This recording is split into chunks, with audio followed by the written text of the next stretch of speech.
আসসালামু আলাইকুম। SSC 2025 batch তোমাদের ফাইনাল রিভিশন ব্যাচের আরও একটি নতুন ভিডিওতে সকলকে স্বাগত জানাচ্ছি।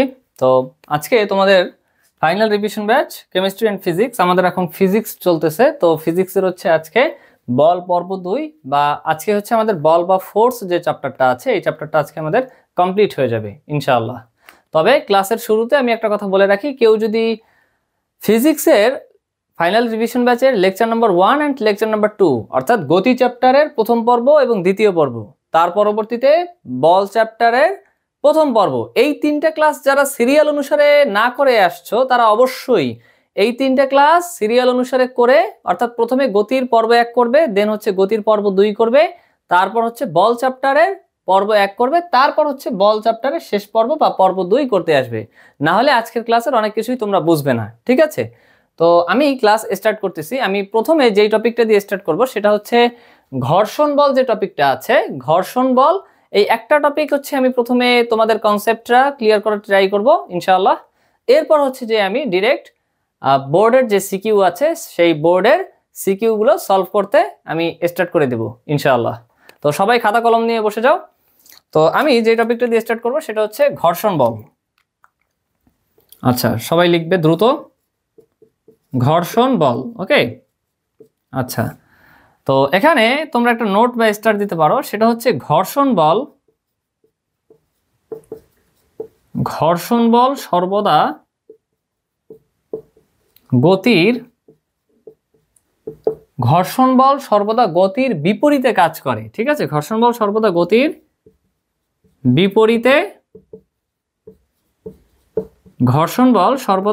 বিপরীতে কাজ করে। ঠিক আছে, আচ্ছা। তো এখন কথা হচ্ছে যে, যেমন আমি একটা এক্সাম্পল দিলে বিষয়টা ক্লিয়ার হয়ে যাবে। খেয়াল করো, দেখো আমি ধরো একটা এক্সাম্পল দিচ্ছি। মনে করো যে এরকম একটা রাস্তা আছে, ধরে নাও যে রাস্তাটা মসৃণ। ঠিক আছে, তো এই মসৃণ রাস্তায় কোনো একটা, যে আমরা ছোটবেলায় দেখতাম যে স্কুটার টাইপের, মানে এরকম মূলত এক পা দিয়ে ঠেলে ঠেলে চালানো হইতো। ঠিক আছে, আর এক পা হচ্ছে মাটিতে থাকতো। এইরকম টাইপের কোন একটা স্কুটার, এখানে হচ্ছে একজন লোক, এখানে একটা বালক দাঁড়ানো আছে মনে করো যে, এবং তার একটা পা হচ্ছে এখানে আর একটা পা হচ্ছে মনে করো যে এখানে। ঠিক আছে, হোয়াট এভার, এটা পায়ের মতো লাগতেছে না, বাট যাই হোক আমি এটা বোঝানোর স্বার্থে এরকমই করলাম, মানে এই পাটা দিয়ে ঠেলে ঠেলে এটা আগায় নিয়ে যাচ্ছে। ঠিক আছে, তো কথা হচ্ছে একটা পা দিয়ে যখন ঠেলা দিল তখন এটা গতিশীল হইল। ঠিক আছে, এরপর আমরা দেখি যে একটা পা দিয়ে গতিশীল কিছুক্ষণ হয়, এরপর আর একটা পা কিছুক্ষণ গতিশীল হয়, একটা পা দিয়ে মানে মাটিতে একটা পা দিয়ে ঠেলা দেয়, তারপর জিনিসটা কি হয়, গতিশীল হয়।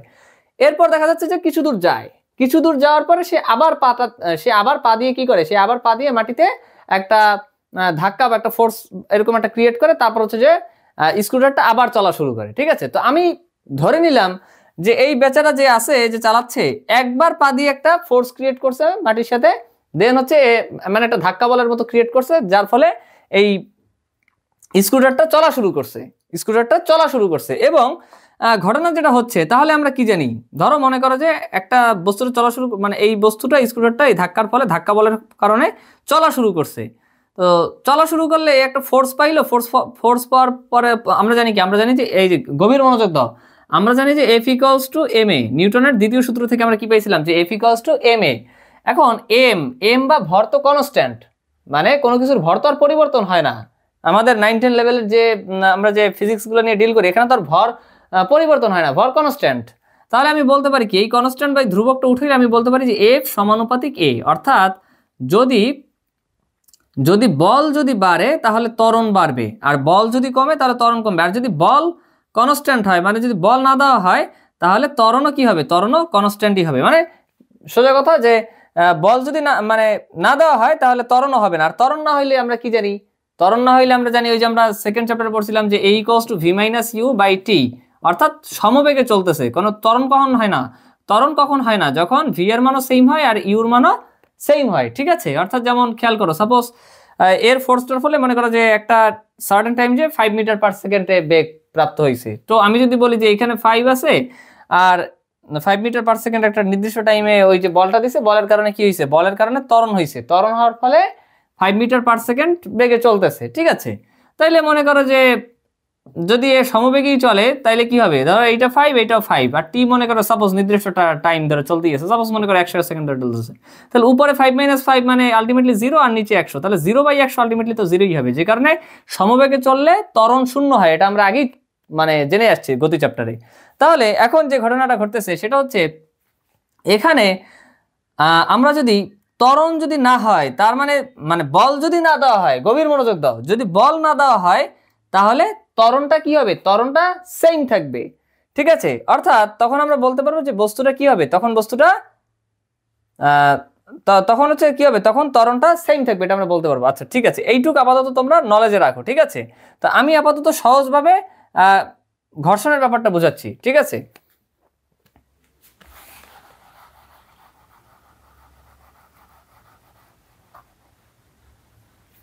আচ্ছা তো দেখো খেয়াল করো, মনে করো যে এই বেচারা 5 মিটার/সেকেন্ড বেগে চলতেই আছে, ঠিক আছে, একদম সহজভাবে বুঝাই। ধরো 5 মিটার/সেকেন্ড বেগে এই বস্তুটা সহ এই স্কুটারটা চলতেছে। তো এখন আমরা নিউটনের প্রথম সূত্র থেকে কি জানি, যে বাহ্যিক বল প্রয়োগ যদি না করা হয় তাহলে স্থির বস্তু স্থির থাকে এবং সমবেগে গতিশীল বস্তু সমবেগেই চলতে থাকে। তাহলে আমি দেখলাম যে এই স্কুটারটা 5 মিটার/সেকেন্ড সমবেগে এইদিকে, মানে বেগ কি, বেগ ভেক্টর রাশি, যেটা প্রকাশ করার জন্য মান এবং দিক উভয়ের প্রয়োজন হয়, অর্থাৎ এই দিকে চলতেই আছে এই বেচারা, ঠিক আছে। কিন্তু কথা হচ্ছে তাইলে নিউটনের প্রথম সূত্র অনুসারে তো একটা সময় যে এই বস্তুটার মানে এই বস্তুটা নিউটনের প্রথম সূত্র অনুসারে তো কি হওয়ার কথা, নিউটনের প্রথম সূত্র অনুসারে এই বস্তুটা চলতেই থাকার কথা, ঠিক আছে। কিন্তু ঘটনা যেটা হয়, আমরা বাস্তব ক্ষেত্রে যেটা দেখি, যে আমি যে কথাটা প্রথমে বলছিলাম, যে পা দিয়ে যদি ধাক্কা বা এরকম ধাক্কা বল বা হচ্ছে ওই টাইপের একটা ফোর্স যদি না ক্রিয়েট করা হয়, অর্থাৎ একবারই ধাক্কা বল দিছে এরপর আর হচ্ছে ধাক্কা বল দেয় নাই, তাহলে আমরা বাস্তব ক্ষেত্রে কি দেখি, বাস্তব ক্ষেত্রে দেখি যে একবার পা দিয়ে একটা ধাক্কা দিছে, মানে একটা ধাক্কা বল প্রয়োগ করছে, এ কিছু দূর যায়, যাওয়ার পরে থেমে যায়, ঠিক আছে। কিন্তু নিউটনের প্রথম সূত্র অনুসারে তো সেটা হওয়ার কথা না, কিন্তু সেটা হয়, সেটা আমি আগের ক্লাসে দেখাইছিলাম। কেন হয় সেটা হয় হচ্ছে মূলত প্রধানত এখানে যে কাজটা ভূমিকা রাখে সেটা হচ্ছে, হ্যাঁ ওই যে বাতাসের যে বাধা ওইটাও আছে, কিন্তু প্রধানত যে কাজটা ভূমিকা রাখে, প্রধানত যেই বলটা ভূমিকা রাখে সেটা হচ্ছে ঘর্ষণ বল। অর্থাৎ সমবেগে এই বস্তুটা চলতেছিল, কিন্তু ঘর্ষণ বল এই বস্তুটা এই দিকে, আমি যদি এই দিকটারে প্লাস ধরি, ঘর্ষণ বল অর্থাৎ এই বল, এই যে ধাক্কা বল যেটা দিছে বাচ্চারা, এই জন্যই তো এইদিকে চলতেছিল বাচ্চারা, ঠিক আছে। কিন্তু ওই একবার পা দিয়ে ঠেলা দিছে, সমবেগে চলতেছে, তাই সমবেগে চললে সমবেগেই চলার কথা, কিন্তু ঘটনা যেটা ঘটে সেটা হচ্ছে এর বিপরীতে একটা বল কাজ করে, সেটা হচ্ছে ঘর্ষণ বল।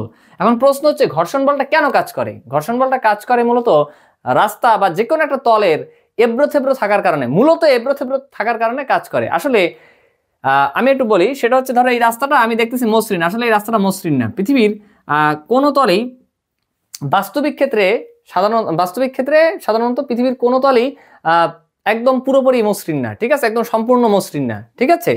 তো তুমি ধরো দেখতেছো রাস্তাটা হচ্ছে মসৃণ, কিন্তু যখন তুমি হচ্ছে অনুবীক্ষণ বা এরকম যন্ত্র দিয়ে দেখবে তখন দেখবে আসলে মসৃণ না, ঠিক আছে। আবার ধরো দেখতেছো এই যে বোর্ডটা মসৃণ, তুমি যদি এখানে অনুবীক্ষণ যন্ত্র দিয়ে দেখো দেখবে যে তোমার হচ্ছে বোর্ডটা অমসৃণ, ঠিক আছে। তো একটা সময় যে এই ঘর্ষণ বলের কারণে, কারণ ঘর্ষণ বল কি করে, গতির বিপরীতে কাজ করে, এই জন্য এটা চিহ্ন দিলাম মাইনাস। অর্থাৎ বল যদি কাজ করে প্লাস এইদিকে, আমরা জানি কি যে বলও একটা ভেক্টর রাশি, কারণ বলকে প্রকাশ করার জন্য মান এবং দিক উভয়ের প্রয়োজন হয়, ঠিক আছে। ওকে, তাহলে ঘর্ষণ বল কি হয়, গতির বিপরীতে কাজ করে, এই জন্যই একটা সময় যে নির্দিষ্ট সময়ে যে এই বস্তুটা বা এই স্কুটারটা থেমে যায়।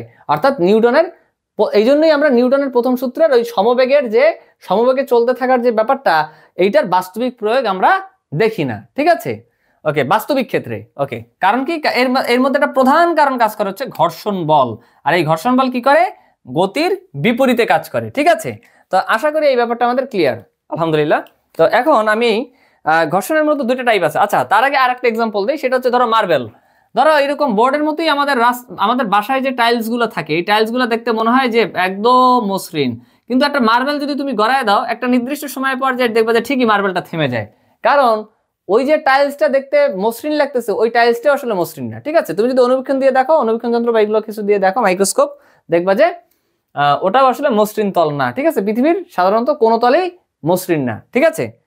অর্থাৎ ঘর্ষণ বল বা ফ্রিকশন ফোর্স কাজ করে। ওকে, ঠিক আছে। তো ঘর্ষণের মূলত দুইটা ক্লাসিফিকেশন আছে, দুইটা ক্লাসিফিকেশন আমি তোমাদেরকে বুঝিয়ে আমি ডিরেক্ট সিকিউ করতে চলে যাব ইনশাআল্লাহ। ওকে, তো আমি এখন এটা মুছে দিচ্ছি।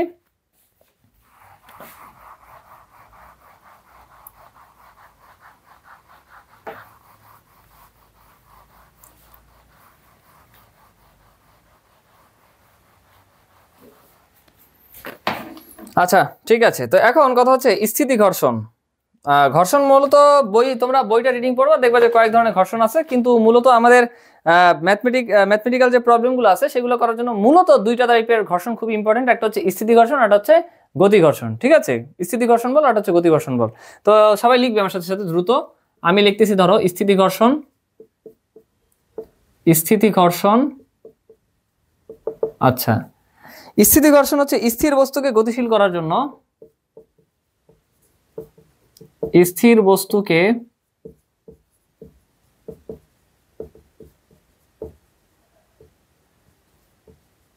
গতিশীল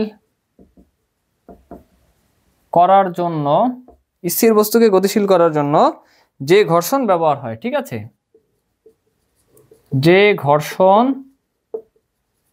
ব্যবহার হয়। ঠিক আছে, আচ্ছা, তুলনা। এবং একটা কথা এখানে ব্র্যাকেটে লিখবে, সেটা হচ্ছে এটা হলো তুলনামূলক। এই স্থির মানে স্থিতি ঘর্ষণ যেটা, সেটা হচ্ছে তুলনামূলক শক্তিশালী। কেন শক্তিশালী আমি একটা এক্সাম্পল দিয়ে বুঝাই দিলে একদম ক্রিস্টাল ক্লিয়ার হয়ে যাবে ইনশাআল্লাহ। আগে লেখো তুলনামূলক শক্তিশালী। আচ্ছা, ঠিক আছে। তো এখন সূত্র লেখো, সেটা হচ্ছে এই স্থিতি ঘর্ষণ বল Fs equals to mu s into R. এগুলো কি জিনিস আমি বুঝিয়ে দিচ্ছি, সমস্যা নাই।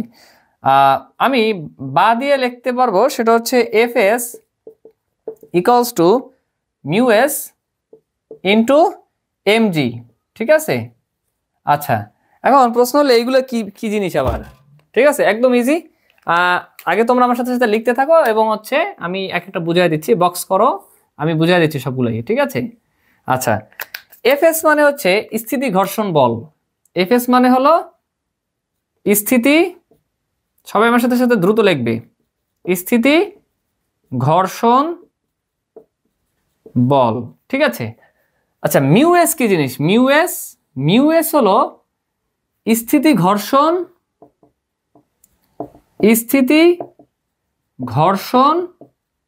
গুণাঙ্ক।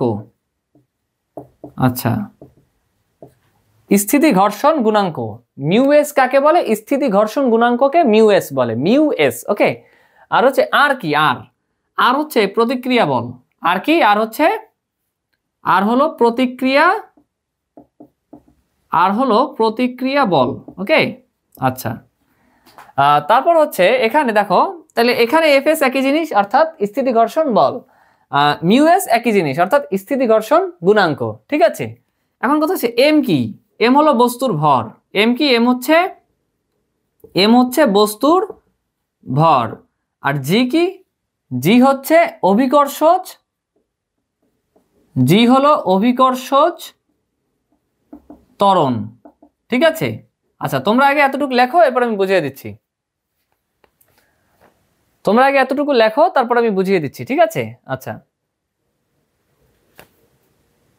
হ্যাঁ, এখন খেয়াল করো, তোমাদের এই যে Fs আছে, এটা হচ্ছে স্থিতি ঘর্ষণ বল, আর মিউ এস হচ্ছে স্থিতি ঘর্ষণ গুণাঙ্ক, আর হচ্ছে প্রতিক্রিয়া বল। এখন কথা হচ্ছে পরের লাইনে আমরা লিখলাম বা Fs equals two mu S into MG, অর্থাৎ আর কে পরিবর্তন করে আমরা এমজি আনছি। প্রশ্ন হলো এটা কেমনে আনলাম?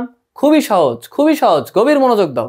আমি আশা করি তোমাদের লেখা কমপ্লিট, এখন তোমরা গভীর মনোযোগ দাও। ঠিক আছে, দেখো খেয়াল করো, আমরা এইখানে একটা, ধরো এটা মাটি, এই মাটিতে মনে করো একজন লোক দাঁড়ায় আছে। সাপোজ মনে করো এই মাটিতে একজন লোক দাঁড়ায় আছে, স্থিরভাবে দাঁড়ায় আছে। ঠিক আছে, ওই যে অনেক সময় মানে ধরো স্থিরভাবে দাঁড়ায় আছে, অনেক সময় কি হয় মাটিতে, ওই যে মানে আমরা গ্রামে মানে চাষাবাদ করার যে জমি, সেখানে অনেক সময় কাকতারুয়া এরকম স্থিরভাবে দাঁড়ায় থাকে। আচ্ছা, ঠিক আছে, আমরা ধরলাম যে এখানে একটা মানে একজন মানুষ এখানে দাঁড়ায় আছে স্থিরভাবে, একদম স্থিরভাবে মনে করো এইভাবে দাঁড়ায় আছে। ঠিক আছে, তো এখন খেয়াল করো, এ লড়তেছেও না চড়তেছেও না। ঠিক আছে, এখন এই ব্যক্তিটা কি করতেছে? মাটিতে একটা ক্রিয়া দিতেছে, ক্রিয়া দিতেছে। আচ্ছা, মাটিতে একটা ক্রিয়া বল দিতেছে। তোমরা কি জানো যে মাটিতে এই ক্রিয়া বলটা কি বল? এই বলটা হচ্ছে এই যে ব্যক্তির ওজন, এই ওজনটাই মূলত ক্রিয়া বল হিসেবে মানে কাজ করতেছে। আমি দাঁড়ায় আছি, তাহলে নিচে আমি কি ফোর্স দিচ্ছি, নিচে আমার যেটা ওজন, ওজন কি, ওজন সেই আমরা ক্লাস 8 থেকেই জেনে আসতেছি, অর্থাৎ ফিজিক্সের ভাষায় ভর হচ্ছে আমার যে এই পদার্থগুলো নিয়ে যে মানে যে মেজারমেন্টটা করা হয় সেটা হচ্ছে ভর, ঠিক আছে, মানে টোটাল শরীরের। আর এটার সাথে যখন অভিকর্ষ ত্বরণ ইন্টু 9.8 দিয়ে গুণ করা হয় বা জি দিয়ে যখন গুণ করা হয় অভিকর্ষ ত্বরণ দিয়ে, তখন আমরা কি পাই, এম ইন্টু জি, অর্থাৎ বস্তুটার ওজন পাই, ঠিক আছে। তো সেই ওজন যেটা সেটি তো নিচের দিকে ক্রিয়া করতেছে বা ক্রিয়া বল, ঠিক আছে, এক্স্যাক্টলি। তো এটি কি, এটি মূলত এমজি। এখন কথা হচ্ছে তাহলে নিউটনের তৃতীয় সূত্র অনুসারে আমরা জানি যে প্রত্যেক ক্রিয়ারই একটি সমান এবং বিপরীতমুখী প্রতিক্রিয়া বল আছে, ঠিক আছে, অর্থাৎ ক্রিয়া বল দিতেছে এমজি, তাহলে এর বিপরীতমুখী কি হবে, একটা বিপরীতমুখী প্রতিক্রিয়া বল হবে, বিপরীতমুখী একটা প্রতিক্রিয়া বল হবে, এবং সেই প্রতিক্রিয়া বলটাকেই আর দ্বারা চিহ্নিত করা হয়। এবং নিউটনের তৃতীয় সূত্র অনুসারে আমরা জানি যে প্রত্যেক ক্রিয়ারই একটি সমান এবং বিপরীতমুখী, হ্যাঁ ঠিক আছে, বিপরীতমুখী তো লিখলাম, তাহলে তার মানে আমরা বলতে পারি যে এই আর ইকুয়ালস টু ওই যে সমান এবং বিপরীতমুখী, ঠিক আছে। তাহলে অবশ্যই কি হবে, সমান, এই এমজি আর আর হবে সমান, অর্থাৎ নিউটনের তৃতীয় সূত্র থেকে এটা আমরা পাই যে আর ইকুয়ালস টু এমজি, যেহেতু সমান এবং বিপরীতমুখী প্রতিক্রিয়া বল, ঠিক আছে। তো এই কারণেই আমরা আর কে রিপ্লেস করে এমজি লিখতে পারি, ঠিক আছে। আশা করি এই ব্যাপারটা তোমরা বুঝতে পারছো। তো এখন কথা হচ্ছে আমি এখন পরবর্তী উদাহরণ যাব। আচ্ছা, এখানে যে ব্র্যাকেট দিয়ে লিখছিলাম যে তুলনামূলক শক্তিশালী, এটা কেন, এটা আমি স্থিতি ঘর্ষণ বল এবং গতি ঘর্ষণ বল বুঝায় একবার আমি বলে দিব, তাহলে তোমাদের কাছে একদম ক্রিস্টাল ক্লিয়ার হয়ে যাবে ইনশাআল্লাহ। ওকে, তাহলে খেয়াল করো, আমি এখন গতি ঘর্ষণ বলটা লিখি, গতি ঘর্ষণ বল, ঠিক আছে।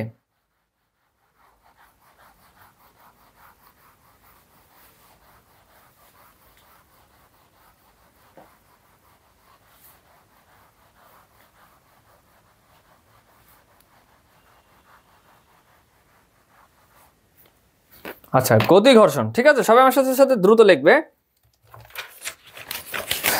গতি ঘর্ষণ।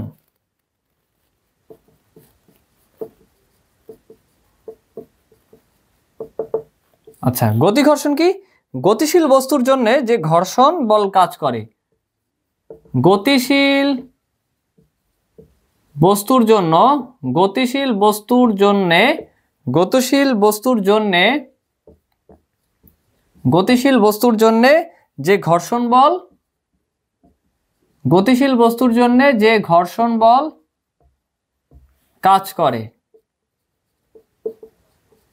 আচ্ছা, এখন কথা হচ্ছে কি, এখন কথা হচ্ছে যে এই গতি ঘর্ষণটা তুলনামূলক কম শক্তিশালী, হ্যাঁ দুইটা একসাথে আমি এক্সাম্পল দিচ্ছি, সমস্যা নেই। তো লিখে নাও তোমরা দ্রুত, তুলনামূলক, তুলনামূলক, তুলনামূলক কি, তুলনামূলক কম, তুলনামূলক কম শক্তিশালী, ঠিক আছে, তুলনামূলক কম শক্তিশালী। আচ্ছা আচ্ছা, এখন কথা হলো যেটা, সেটা হলো এখন আমরা বলতে পারি কি, এখন আমরা বলতে পারি যে তোমাদের এই এফ কে দ্বারা বোঝায় গতি। আচ্ছা আমি বুঝাচ্ছি, সমস্যা না, আগে লেখো এফ কে ইকুয়ালস টু মানে গতীয় ঘর্ষণ বল F k equals to mu k into R, তাহলে এই আর রে আমরা রিপ্লেস করে এমজি লিখতে পারি, কিছুক্ষণ আগে দেখছি। বা আমি বলতে পারি যে F k equals to mu k into MG, ঠিক আছে। তো এইটা আমি কোনটার কি পরিচয় লিখে দিচ্ছি, তোমরা দ্রুত লিখবে আমার সাথে সাথে। সেটা হচ্ছে এই যে এফ কে যেটা আছে, এফ কে যেটা আছে, এফ কেটা কি, এফ কেটা হচ্ছে, এফ কেটা কি, এফ কেটা হচ্ছে গতীয় ঘর্ষণ বল, গতীয় ঘর্ষণ, দ্রুত লিখবে সবাই, গতীয় ঘর্ষণ বল। নিউ কে কি, মিউ কে, মিউ কে, মিউ কে হচ্ছে গতীয় ঘর্ষণ গুণাঙ্ক। আচ্ছা, আর আর কি, আর হচ্ছে প্রতিক্রিয়া বল, ওকে, প্রতিক্রিয়া বল। আচ্ছা, আর এম কি, এম হচ্ছে বস্তুর ভর, হ্যাঁ এম হলো কি, এম হলো বস্তুর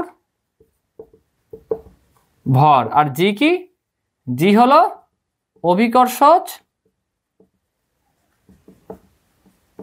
ত্বরণ।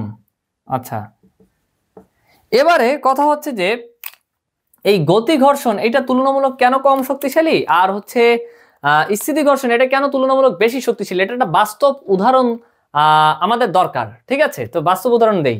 ধরো আমাদের চারপাশে যারা আমাদের চারপাশে যারা কি করে, আমাদের চারপাশে যারা আমরা ইংলিশে বলি রিক্সা পুলার, বা যে মামারা হচ্ছে রিক্সা চালনা করে, ঠিক আছে? তারা হচ্ছে, তোমরা যদি খেয়াল করো দেখবা যে অনেক সময় তারা অনেকক্ষণ রিক্সাটা চালায়, চালানোর পর তারা কি করে, চালানোর পর তারা রিক্সাটা দেখা যাচ্ছে পাটা করে, মানে পাটার করে না, পাটার তারা ঘুরায় না, কিছুক্ষণ তারা করে, মানে পাটা সেম জায়গায় রেখে দেয়, ঠিক আছে? মানে সেম ভাবে রেখে দেয়, স্থিরভাবে রেখে দেয়। এরপর দেখা যাচ্ছে যে রিক্সাটা আবার চালানো শুরু করে, ঠিক আছে? এখন চিন্তা করো, ভাবো যে রিক্সার মামা তিনি রিক্সা চালাচ্ছে, হ্যাঁ, যাত্রী নিয়ে, ধরো 2 জন যাত্রী নিয়ে রিক্সা চালাচ্ছে রিক্সার মামা যিনি আছেন, ঠিক আছে? তো সে কি করলো, যে রিক্সাটা চালাচ্ছে চালাচ্ছে চালাচ্ছে, একটা সময় যে সে ওই যে যখন স্থির করে রাখে, স্থির করে রাখলে তো কিছুক্ষণ চলতে থাকে, হ্যাঁ, চলবেই তো নিউটনের প্রথম সূত্র অনুসারে, কিন্তু থেমে যায় কেন, কিছুক্ষণ পর থেমে যায় কেন? নিউটনের প্রথম সূত্রের ব্যতিক্রম, ওই যে মানে ঘর্ষণ বল বিপরীতে, গতির বিপরীতে কাজ করে, যে কারণে রিক্সাটা থেমে যায়, ঠিক আছে? হোয়াটএভার। তো এখন কথা হচ্ছে, রিক্সার মামা কি করলো, রিক্সার মামা ধরো একটু আরামপ্রিয় মানুষ, সে হচ্ছে রিক্সাটা পুরোপুরি থামাই দিল, মানে রিক্সাটা চালাইতেছে সে, একটা সময় যে সে রিক্সাটা কি করলো, পুরোপুরি মনে করো যে থামাই দিল। সে চিন্তা করলো যে আচ্ছা ঠিক আছে, রিক্সাটা থামুক, এরপর আমি আবার চালানো শুরু করবো। এখন যদি তুমি এটা খেয়াল করো, দেখবা যে তারপর ওই সময়টা মামা যখন রিক্সাটা নতুন করে চালানো স্টার্ট করে, তখন কিন্তু দেখবা যে তার অনেক বেগ পোহাতে হয়, ঠিক আছে? তার কিন্তু তখন অনেক কষ্ট করতে হয়, ওই ঘর্ষণটা মানে মোকাবেলা করে, যে তাকে যে রিক্সাটা নতুন করে যে মানে চালু করতে হয়, তখন কিন্তু অনেক এনার্জি দিতে হয়, ঠিক আছে? অনেক শক্তি দিতে হয়। তুমি এটা কখন খেয়াল করবা, যদি তোমরা যারা ঢাকাতে, আমার স্টুডেন্টস যারা ঢাকাতে আসো, ঢাকা থেকে আমার ক্লাসগুলো করো, তোমরা যদি কখনো ট্রাফিকে থাকো, ট্রাফিকে যদি কখনো থাকো, মানে কোনো একটা ট্রাফিক সিগনালে ধরো আটকে গেছো, তো ওই ট্রাফিক সিগন্যাল থেকে যখন প্রত্যেকটা রিক্সা যখন আশেপাশে তাকাবা, দেখবা যে ওই মামারা যখন স্টার্ট করে, দেখবা যে তার কিন্তু অনেক এনার্জি দিতে হয়, অর্থাৎ তখন তাকে স্থিতি ঘর্ষণ মোকাবেলা করে রিক্সাটা চালু করতে হয়, এই জন্য অনেক বেশি এনার্জি দিতে হয়, ঠিক আছে? যেটা আমি কিছুক্ষণ আগে বলছিলাম যে স্থিতি ঘর্ষণ তুলনামূলক বেশি শক্তিশালী, ঠিক আছে? পক্ষান্তরে কোন একজন রিক্সার মামা, মনে করো যে সে রিক্সাটা চালাচ্ছে, চালাতে চালাতে চালাতে চালাতে সে একটু করলো, মানে একটু পাটা স্থিরভাবে রাখলো, হ্যাঁ, রিক্সাটা চলমানই আছে, এরপর সে আবার হচ্ছে চালানো শুরু করলো, দেখবো যে তখন তার তেমন একটা এনার্জি দিতেই হয় না, ঠিক আছে? মানে একটা বাস্তবিক বা প্র্যাকটিক্যাল ফিল্ডের আমি একটা এক্সাম্পল দিলাম, ঠিক আছে? একটা এক্সাম্পলের মাধ্যমে মানে যেটাকে বলা হয় এক ঢিলে দুই পাখি, বা একটা এক্সাম্পলের মাধ্যমে দুইটা উদাহরণই ক্লিয়ার হয়ে গেল আমাদের, আলহামদুলিল্লাহ। তো তখন কিন্তু তুলনামূলক কম শক্তি দিতে হয়, বা তো এটা হচ্ছে গতি ঘর্ষণটা, অর্থাৎ তখন গতি ঘর্ষণের বিরুদ্ধে কাজ করতে হয়। রিক্সা মামা চালাচ্ছে, সে গতিশীলই আছে, ওই গতিশীল বস্তুকে গতিশীল করার জন্য, মানে গতীয় ঘর্ষণ আর কি, তখন কিন্তু কম শক্তি দিতে হয়, অর্থাৎ তুলনামূলক কম শক্তিশালী। আমি আশা রাখতেছি আমাদের বিষয়টা ক্লিয়ার, আলহামদুলিল্লাহ। তো এখন আমি যে ঘটনাটা মানে করব, সেটা হচ্ছে আমি ডিরেক্ট এখন বোর্ড কোশ্চেন সলভ করতে চলে যাব ইনশাআল্লাহ।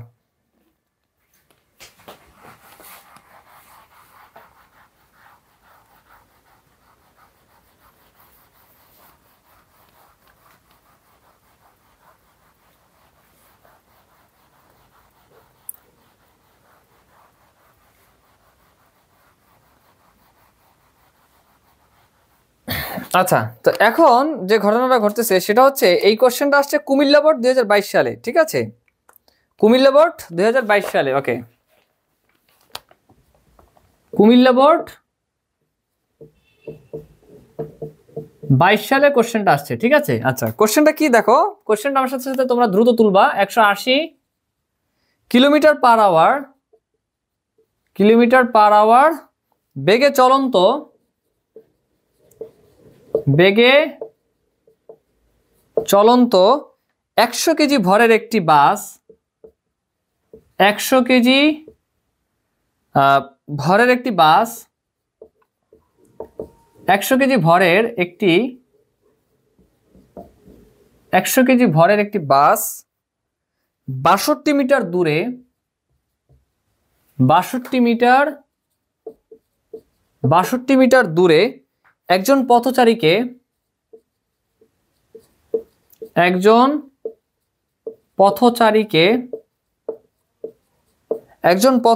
দেখে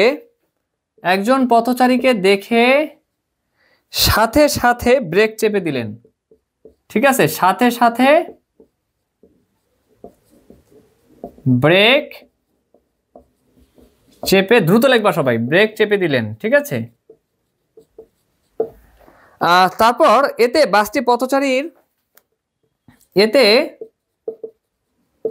বাসটি পথচারীর, এতে বাসটি পথচারীর 200 সেন্টিমিটার সামনে, 200 সেন্টিমিটার সামনে এসে থেমে গেল, এসে থেমে গেল। আচ্ছা, এখন কথা হচ্ছে গরু নম্বরে বলছে যে বাসটির ব্রেকজনিত বলের মান, বাসটির ব্রেকজনিত বলের মান নির্ণয় করো, বলের মান নির্ণয় করো। আচ্ছা, এখন কথা হইলো যেটা, সেটা হচ্ছে এখানে কি ঘটনাটা ঘটতেছে, আমি কোশ্চেনটা একবার পড়ি। সেটা হচ্ছে 180 কিলোমিটার পার আওয়ার বেগে চলন্ত 100 কেজি ভরের, ঠিক আছে, বাসটা চলতেছে 180 কিলোমিটার পার আওয়ার, অর্থাৎ এটা বাসটার আদিবেগ। হ্যাঁ, বেগে চলন্ত একটি বাস 100 কেজি ভরের, মানে এই বাস, এটা হলো বাসটার ভর। একটি বাস 62 মিটার দূরে একজন পথচারীরা দেখছে, ঠিক আছে। মনে করো যে এখানে বাসটা আছে, আমি সলিউশন করতেছি। হ্যাঁ, মনে করো যে এইখানে একটা বাস আছে, বুঝিও ব্যাপারটা। এইটা মনে করো একটা বাস, ঠিক আছে। এখন এই বাসটা কি করছে, এই বাসটা দেখছে যে 62 মিটার দূরে একজন পথচারী আছে, অর্থাৎ বাসটা থেকে মনে করো যে এই হলো বাসটা, এই হলো মনে করো বাসটা, বাসটা থেকে 62 মিটার দূরে একজন পথচারী আছে, খেয়াল করিও। এই হলো একজন পথচারী। তোমরা আবার ভুলেও কেউ এইভাবে রাস্তার মাঝখানে বাস দেখে দাঁড়ায় থাকো না, ঠিক আছে। এটা জাস্ট ম্যাথ করার স্বার্থে ওরা ম্যাথটা এইভাবে দিছে, ঠিক আছে। তোমরা হচ্ছে ওই যখন রাস্তা মানে বাসা থেকে বের হও, আল্লাহ তাআলার উপর, দা অলমাইটির উপর, মহান আল্লাহ তাআলার উপর ভরসা রেখে নামবে এবং সাবধানতা অবলম্বন করবে, ঠিক আছে। তকদিরে যেটা আছে ওটা তো হবেই, কিন্তু আমাদের দায়িত্ব হচ্ছে আল্লাহ তাআলার উপর ভরসা রেখে বাসা থেকে নামা এবং হচ্ছে রাস্তায় যতটা পারা যায় সাবধানতা অবলম্বন করা। ওকে, তো এবার খেয়াল করো, সেটা হচ্ছে তো এখানে যে ঘটনাটা ঘটতেছে, এই মনে করো একজন ব্যক্তি দাঁড়ায় আছে, ঠিক আছে। আচ্ছা, এই হলো ব্যক্তি দাঁড়ায় আছে, সেটা হচ্ছে বাস, মানে এই হলো বাস, এই হচ্ছে এই লোকটা দাঁড়ানো, ঠিক আছে। মনে করো যে সেম রাস্তা, ওকে, এই মনে করো যে সেম একই রাস্তা, ওকে, একই রাস্তা। আচ্ছা, এখন কথা হলো যে এই মনে করো বাসটা আছে এইখানে, ঠিক আছে, আর হচ্ছে এই হলো পথচারী। তাইলে এখন কথা হচ্ছে এই বাস থেকে পথচারীর দূরত্ব কত, 62 মিটার। এই দূরত্বটা কতটুকু, 62 মিটার। বুঝিও ব্যাপারটা, গভীর মনোযোগ দাও। এই দূরত্বটা হলো 62 মিটার, ওকে। দেখে সাথে সাথে ব্রেক চাপছে, দেখে সাথে সাথে ব্রেক চেপে দিছে এবং এতে বাসটি পথচারীর 200 সেন্টিমিটার। আচ্ছা, খেয়াল করো, আমরা সবাই জানি যে 100 সেন্টিমিটারে 1 মিটার, তাহলে 200 সেন্টিমিটার কয় মিটার, 2 মিটার। আচ্ছা, তাহলে বাসটি কি হয়েছে, পথচারীর 200 সেন্টিমিটার সামনে এসে থামছে, অর্থাৎ এই হলো পথচারী, বাসটা দেখে সাথে সাথে ব্রেক করছে, ঠিক আছে, এবং পথচারীর কতটুকু সামনে থামছে, 200 সেন্টিমিটার বা 2 মিটার। বুঝিয়ে ব্যাপারটা, গভীর মনোযোগ দাও। অর্থাৎ বাসটা ব্রেক চাপার পর পথচারীর 200 সেন্টিমিটার সামনে থামছে, অর্থাৎ এই হলো পথচারী, এর 200 সেন্টিমিটার সামনে থামছে, তার মানে এতটুকু হলো 200 সেন্টিমিটার, বা আমরা সহজে বলতে পারি 2 মিটার। কারণ 2 মিটার যেই কথা, 200 সেন্টিমিটার একই কথা। তবে এখানে একটা কথা আছে, তোমরা ফিজিক্সের ম্যাথগুলো করার ক্ষেত্রে অলওয়েজ এসআইতে নিবে। তাহলে আমরা জানি যে দৈর্ঘ্যের এসআই একক কি, মিটার। তাহলে এখানে 200 সেন্টিমিটার দিছে যাতে হচ্ছে অনেকে প্যাচ খেয়া জায়গা, কিন্তু আমরা তো আল্লাহর রহমতে প্যাচ খাওয়ার লোকজন না, আমরা হলাম কি, আমরা হলাম সহজ সরল লোকজন, সহজ সরল দিকে আমরা আগাবো ইনশাআল্লাহ। ওকে, তাহলে এটা হচ্ছে 2 মিটার। ওকে, তাহলে এইটুকু যদি 2 মিটার হয়, এটা হচ্ছে কি, এটা হচ্ছে 62 মিটার। তাহলে এই যে দূরত্বটা, এই দূরত্বটা কি, এই দূরত্বটা 62 মিটার থেকে 2 মিটার বিয়োগ দিলেই তো হয়ে যায়, কিন্তু আমরা তো চিত্র থেকে সহজেই বুঝতেছি, সেটা হচ্ছে 60 মিটার। তোমরাও কোশ্চেনে চিত্র এঁকে এঁকে এইভাবে করতে পারবে, কোনো সমস্যা নাই। এটা দেখলে যে স্যার হচ্ছে ওই খাতা দেখবে সে আরো খুশি হয়ে যাবে, ঠিক আছে। এরকম মানে বুঝবে যে তুমি ম্যাথটা বুঝে বুঝে করছো, ঠিক আছে। তখন দেখবা যে মানে কি বলে, ম্যাথে তো একদম চাকা মার্কস, ঠিক আছে। দেখবা যে পরের কোশ্চেন গুলো তো ওই যে ক খ যেগুলো আছে একদম, হ্যাঁ তোমরা অবশ্যই সুন্দরভাবে বইয়ের মতো করে নিজের মতো করে দেবে, একদম বইয়ের মতো হুবহু দেওয়ার দরকার নেই, মানে বুঝে বুঝে ক খ গুলো পড়বে, ঠিক আছে। দেখবা যে মনে থাকবে ইনশাআল্লাহ। দেখবা যে পরবর্তীতে এই ভালো করে ম্যাথগুলো করলে প্রথম 2-3টা সিকিউ একদম বেস্ট ভাবে দিলে পরের সিকিউ দেখা যাচ্ছে টিচারের মনে প্রথমেই একটা ইমপ্রেশন তৈরি হয় যে না তুমি হচ্ছে একজন ভালো স্টুডেন্ট, ঠিক আছে। ওকে, তো তাহলে এতটুকু দূরত্ব হচ্ছে 60 মিটার, মানে এস এর মান 60 মিটার অতিক্রান্ত দূরত্ব, ঠিক আছে। ওকে, অর্থাৎ এইভাবে তোমরা করে দিতে পারবে, ঠিক আছে।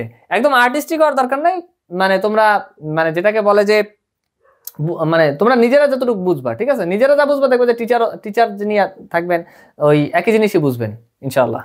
ওকে, তাহলে এখন যে ঘটনাটা ঘটতেছে এস এর মান হচ্ছে 60 মিটার, ঠিক আছে।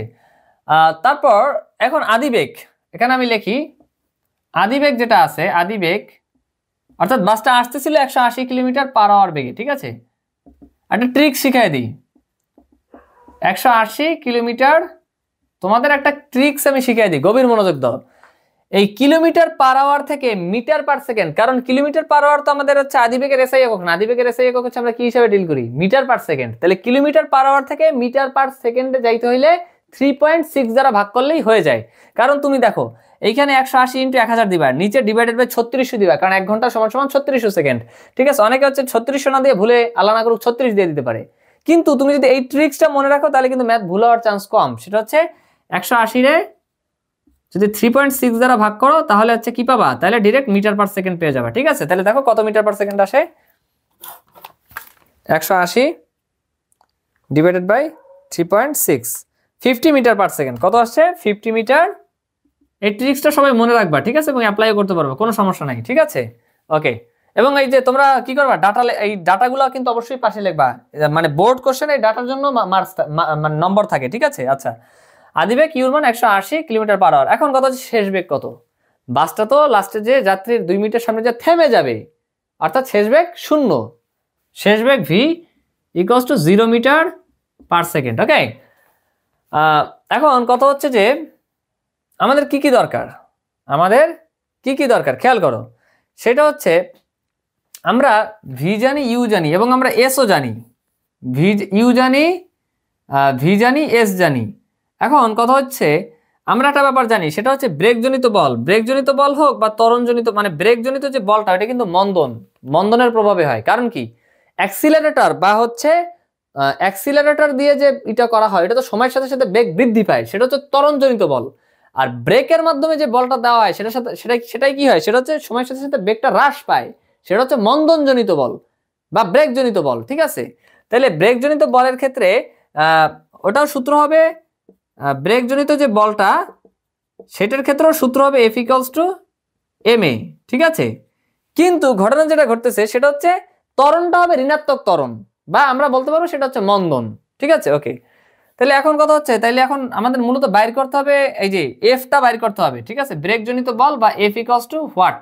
এখন এফ বাইর করতে হইলে এম তো আমাদের জানা আছে, এম জানা আছে, এম কত, 100 কেজি, এম এর মান হচ্ছে 100 কেজি। আমি একটু কোশ্চেনটা দেখি 100 নাকি 1000, আচ্ছা এম এর মানটা হচ্ছে 1000 কেজি, একটু সংশোধন করে নাও তোমরা, এম এর মানটা হচ্ছে 1000 কেজি। মানে বাসের ভর এত কম হয় কিভাবে, আসলে প্রকৃতপক্ষে বাস আরো ভারী হয়, ঠিক আছে, মানে আমরা এই বাসের ভরটা হচ্ছে 1000 কেজি, ঠিক আছে, একটু সংশোধন করে নাও তোমরা, একটা শূন্য বাড়ায় নাও, 1000 কেজি, ঠিক আছে। এখন কথা হচ্ছে তাহলে এইখানে যে ঘটনাটা ঘটতেছে, তাইলে আমাদের এমটা কিন্তু জানা, বাসের ভর 1000 কেজি এটা জানা।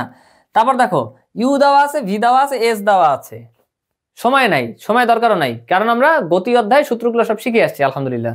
আমাদের এখন ত্বরণ বের করতে হবে। তাইলে ত্বরণ মানে ঋণাত্মক ত্বরণ, কারণ কি ঋণাত্মক ত্বরণ এই কারণেই হচ্ছে, কারণ হচ্ছে কি সময়ের সাথে সাথে বেগ হ্রাস পাচ্ছে, মানে ব্রেকজনিত যে ঋণাত্মক ত্বরণ বা যেটাকে আমরা মন্দন বলতে পারি, মন্দন বললে আর মাইনাস চিহ্ন দেওয়া লাগে না, ঠিক আছে। আচ্ছা, তাহলে এখন আমরা বলতে পারি যে মন্দনের ক্ষেত্রে জানা আছে, সবাই দ্রুত লিখবে, জানা আছে মন্দনের ক্ষেত্রে, জানা আছে মন্দনের ক্ষেত্রে V square equals to you square. আমরা ত্বরণের ক্ষেত্রে সূত্রটা দিয়ে হচ্ছে ইউ স্কোয়ার প্লাস 2ic মানে 2as, আর মন্দনের ক্ষেত্রে হয় কি V square equals to you square minus 2as। Okay, এখন কথা হচ্ছে ভি এর মান তো আলটিমেটলি বা ভি এর মান তো আলটিমেটলি 0, কারণ কি এটা বাসটা তো থেমে যাবে, যে ভি এর মান 0 বা 0 square equals to you square minus 2as। Okay, তারপর আমি লিখতে পারি, বা এখানে দেখো খেয়াল করো মাইনাস 2s কে যদি আমি বামে নিয়ে আসি তখন হয় কি, তখন হয় হচ্ছে plus 2as equals to you square. Okay, আমি এই সাইডে লিখলাম, তোমরা নিচে লেখো, জায়গা নাই দেখে আমি এখানে লিখতেছি, ঠিক আছে।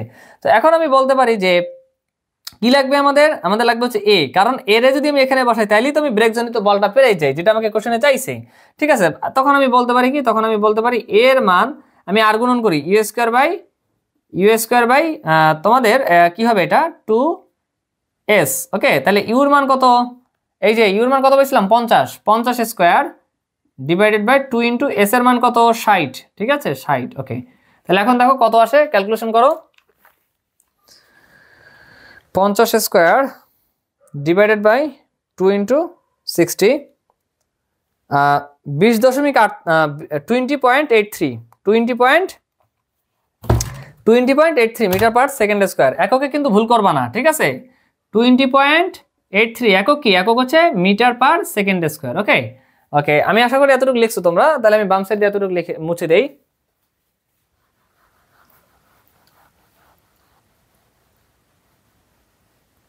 আচ্ছা, অতএব ব্রেকজনিত বল, ব্রেকজনিত বল F ইকুয়ালস টু এম এর মান কত 1000 আর এ এর মান কত 20.83। আচ্ছা, তাহলে এখন দেখো কত হয়। এটা কিন্তু ডিরেক্টলি করলেই হয়। দেখো আমি হচ্ছে ক্যালকুলেটর ছাড়াই করে দিই। সেটা হচ্ছে তোমার 20,000, কয়টা শূন্য, এখানে শূন্য যদি দুইটা হয়। আচ্ছা তোমরা ক্যালকুলেটর করিও, কিন্তু ভুল করা যাবে না কিন্তু ম্যাথ, ঠিক আছে। 83 আর হচ্ছে একটা 0। এত বলের একক কি newton, KG metre per second square বা নিউটন, ঠিক আছে, যা হচ্ছে ব্রেকজনিত বল। এখন কথা হচ্ছে তোমরা যদি এই যে 3-4 ঘন্টা নিতে, তখন হচ্ছে হয়তো 33 বা 2-3 এদিক সেদিক হইতো। বাট টিচাররা ফুল মার্কস দিয়ে দেয়, মানে 2-3 বা এই ছোটখাটো একক। মানে এখানে যদি 20.83333 দেখবা যে অনেকগুলো মান আছে, তো তুমি যদি 3-4 ঘন্টা নিয়ে করতো তখন দেখতা যে এখানে 33 বা এরকম সামথিং একটা অ্যামাউন্ট আসতো। বাট কথা হচ্ছে তুমি যদি 2 ঘন্টা নিয়েও করো 20-এর পর, তখন সমস্যা নাই, তখন 20,830 নিউটন, এই অ্যান্সারটাও ঠিক আছে, সমস্যা নেই, ঠিক আছে।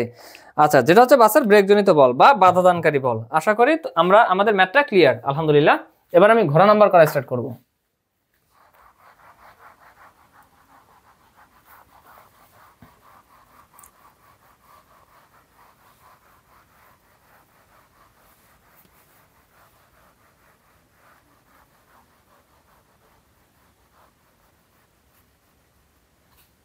আচ্ছা, ঘোড়া নাম্বার হচ্ছে বলছে যে সর্বোচ্চ কত আদিবেগে এবং কত একই মন্দনে ব্রেক চেপে। আচ্ছা আমি কোশ্চেনটা তুলি একবার। বলছে যে সর্বোচ্চ, ঘোড়া নাম্বারে বলছে, দেখো গভীর মনোযোগ দাও, তোমরা দ্রুত লিখবা। ঘোড়া নাম্বারে বলছে যে সর্বোচ্চ কত আদিবেগে, সর্বোচ্চ কত আদিবেগে এবং একই মন্দনে, এবং একই মন্দনে ব্রেক চেপে দুর্ঘটনা এড়ানো সম্ভব, দুর্ঘটনা এড়ানো সম্ভব। মানে গাণিতিক বিশ্লেষণ চাইছে, ঠিক আছে, গাণিতিক, সবাই দ্রুত তুলবা, গাণিতিক বিশ্লেষণ করো। আচ্ছা দেখো তোমরা সবাই দ্রুত তুলবা। এখানে যে ঘটনাটা ঘটছে আসলে সেটা কি হয়েছে দেখো, সর্বোচ্চ কত আদিবেগে, মানে এখন খেয়াল করো, মানে এরা পোল্টি নিয়ে নিছে। আগে 180 কিলোমিটার পার আওয়ার বেগে গাড়িটা চলতেছিল, এটা ছিল আদিবেগ, বাসটা চলতেছিল। কিন্তু এখন বলছে যে সর্বোচ্চ কত আদিবেগে, মানে এখন আর ওই 180 কিলোমিটার পার আওয়ার বেগে গাড়িটা চলতেছে না, আদিবেগটা চেঞ্জ হয়ে গেছে, ঠিক আছে। মানে কোশ্চেন যারা করছে ওরাই আদিবেগটা চেঞ্জ করে দিছে, ঠিক আছে। মানে কোশ্চেন করতেই হলো বাসের বেগটা পাল্টাই দিছে, এখন আর আদিবেগ 180 কিলোমিটার পার আওয়ার নাই, ঠিক আছে। আচ্ছা তো ধরো আমি বাসটা আঁকি, এই মনে করো বাসটা আছে, এই হচ্ছে বাসটা আছে, এখন আর বাসটা 180 কিলোমিটার পার আওয়ার বেগে চলতেছে না। কথা হচ্ছে তাহলে কত বেগে চলতেছে, হ্যাঁ ওইটাই চাইছে, যে সর্বোচ্চ কত আদিবেগে, এইটাই হলো চাইছে, এইটাই চাইছে, মানে ইউ চাইছে, ইউ ইকুয়ালস টু হোয়াট, মানে সর্বোচ্চ কত আদিবেগে এটা চাইছে, ভালো কথা। আচ্ছা আমি রাস্তাটাও আঁকি, এই হলো রাস্তা। এখন কথা হচ্ছে এবং একই মন্দনে, ওই যে মন্দন কত পেয়েছিলাম খেয়াল আছে 20.83, এই মন্দন কত পেয়েছিলাম আমরা 20.83 মিটার পার সেকেন্ড স্কোয়ার, ঠিক আছে। আচ্ছা আর লোকটা দাঁড়ানো ছিল কতটুক 62 মিটার দূরে, এই ছিল লোকটা, ঠিক আছে। তোমরা ভুলেও আবার কেউ এইভাবে দাঁড়াও না, আমি বারবার বলতেছি, ঠিক আছে। সবসময় আল্লাহর উপর ভরসা নিয়ে, মানে মহান আল্লাহ তাআলার উপর ভরসা রেখে বাসা থেকে বের হবে, এবং সবসময় মহান আল্লাহ তাআলার উপর ভরসা রেখে চলবে, ঠিক আছে। এবং হচ্ছে সাবধানতা অবলম্বন করবে, ঠিক আছে। তোমাদের সকলের প্রতি হচ্ছে আশা থাকবে যে তোমরা দুর্ঘটনা এড়িয়ে সবসময় চলতে পারবে, রাস্তায় চলাচল করতে পারবে ইনশাআল্লাহ। ওকে তো এখন কথা হচ্ছে এখানে তাহলে কি হইলো যে এখানে এই লোকটা দাঁড়ায় আছে আর এই গাড়িটা কি গাড়িটা হচ্ছে এইভাবে হচ্ছে মানে যাচ্ছে পথে, ঠিক আছে। ওকে, এখন কথা হইলো যেটা সেটা হচ্ছে আদিবেগটা পাল্টাই দিছে, আদিবেগটা আরই নাই, কিন্তু মন্দনটা কিন্তু একই আছে, মানে 20.83 মিটার পার সেকেন্ড স্কোয়ার, ঠিক আছে। তো আমি ওইটাই লিখতেছি যে মন্দন গাড়িটির, সবাই দ্রুত লিখবা, মানে এখানে এই ডাটার জন্য কিন্তু আলাদা মার্কস থাকে, তোমরা সবাই আগে ডাটা চিত্র এগুলো আগে নিবা, ঠিক আছে। চিত্র আঁকবা, চিত্র আঁকার থাকলে চিত্র আঁকবা, ডাটা লিখবা, ঠিক আছে। তাহলে দেখবে যে ম্যাথটা করাও ইজি হবে এবং কোশ্চেন দেখে মানে টিচার খাতা দেখে, যিনি খাতা দেখবেন তিনি খাতা দেখে হচ্ছে মানে যেটাকে বলে যে প্রথম 2-3টে সিকিউ দেখেই বুঝতে পারবে যে মানে তুমি ভালো স্টুডেন্ট, হ্যাঁ, এরকম একটা ভালো একটা ইমপ্রেশন তৈরি হবে তোমাদের প্রতি ইনশাআল্লাহ। ওকে, তাহলে এখন কথা হচ্ছে যে গাড়িটির মন্দন এর মান যেটা আমরা গরু থেকে পাইছি আর কি 20.83 মিটার পার সেকেন্ড স্কোয়ার, ঠিক আছে। আর এখন এইখানে যে বিষয়টা বুঝাইছে সেটা হচ্ছে ব্রেক চেপে, এই দেখো খেয়াল করো, ব্রেক চেপে, আচ্ছা শেষ বেগ যেটা, শেষে তো গাড়িটা, এখন এখানে একটা ব্যাপার আছে, গভীর মনোযোগ দাও, সেটা হচ্ছে এই যে কোশ্চেনটা করছে যে সর্বোচ্চ কত আদিবেগে এবং একই মন্দনে ব্রেক চেপে দুর্ঘটনা এড়ানো সম্ভব। এখানে কিন্তু আমরা বলে নাই যে বাসটা 2 মিটার বা 200 সেন্টিমিটার আগে থামছে পথচারী, এটা কিন্তু বলে নাই।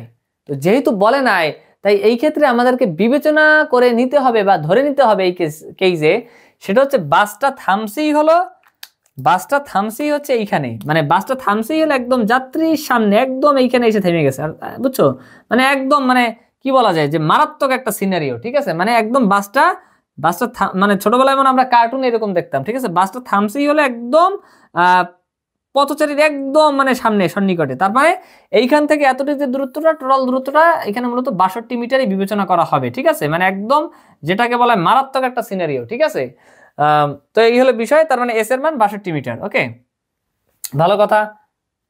মানে বাসটা চলতেছে দেখা মাত্র, যাত্রী দেখা মাত্র ব্রেক করছে, এখান থেকে ব্রেক করছে একদম যাত্রীর সামনে, এখানে এসে থেমে গেছে, অর্থাৎ 62 মিটার একদম সামনে এসে থামছে, অর্থাৎ 62 মিটার দূরত্বই বাসটা অতিক্রম করছে, ঠিক আছে। আচ্ছা, তাহলে এখন কথা হচ্ছে আর এ এর মান তো জানি, তাহলে শেষ বেগ কত, বাসটা তো থেমে গেছে লাস্টে, ঠিক না, দুর্ঘটনা এড়াতে সক্ষম হয়েছে, আমরা দুর্ঘটনা জিতে দেখলাম, দুর্ঘটনা এড়ানো আমাদের পক্ষে সম্ভব হয়েছে আলহামদুলিল্লাহ।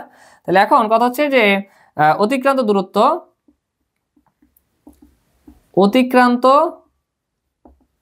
দূরত্ব এস ইকুয়ালস টু 62 মিটার বা 62 মিটার, ঠিক আছে। তো এখন আমাকে কি চাইছে, আর শেষ বেগ হচ্ছে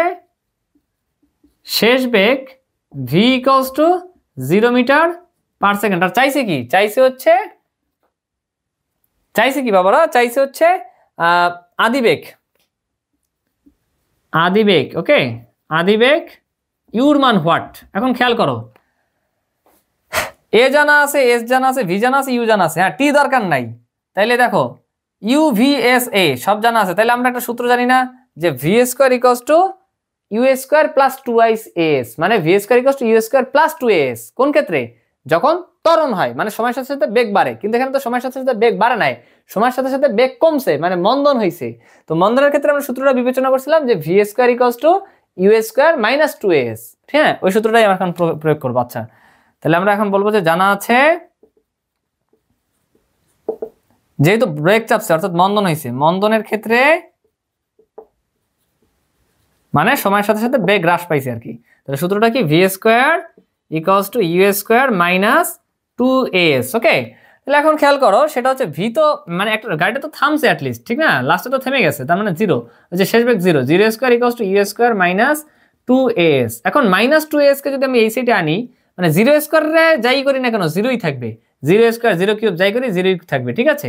তাহলে এটা 0, এখানে মাইনাস 2 এস কে যদি বাম সাইডে নিয়ে আসি তাহলে হয় হচ্ছে প্লাস 2 এস, আর এইটা মানে ডান সাইডে থেকেই গেছে, অর্থাৎ ইকুয়ালস টু ইউ স্কোয়ার। ওকে, এখন আমার আদিবেগ ইউ লাগবে, তাহলে এখানে ইউ স্কোয়ার আছে, যদি আমি ইউকে যদি বর্গমূল করি তাহলে তো হচ্ছে ইউটা পেয়ে যাই, মানে বোথ সাইড যদি রুট করি বা বর্গমূল করি তাহলে তো আমি ইউটা পেয়ে যাই, হ্যাঁ সেই কাজটাই আমি করতেছি। তাহলে ইউর মান root over of twice S, ঠিক আছে, অর্থাৎ root over of 2 into A এর মান কত, এ এর মান হচ্ছে 20.83 ইন্টু এস এর মান কত, এস এর মান হচ্ছে 62, ঠিক আছে। আচ্ছা, তাহলে এখানে কত থাকে খেয়াল করো, এখানে থাকে হচ্ছে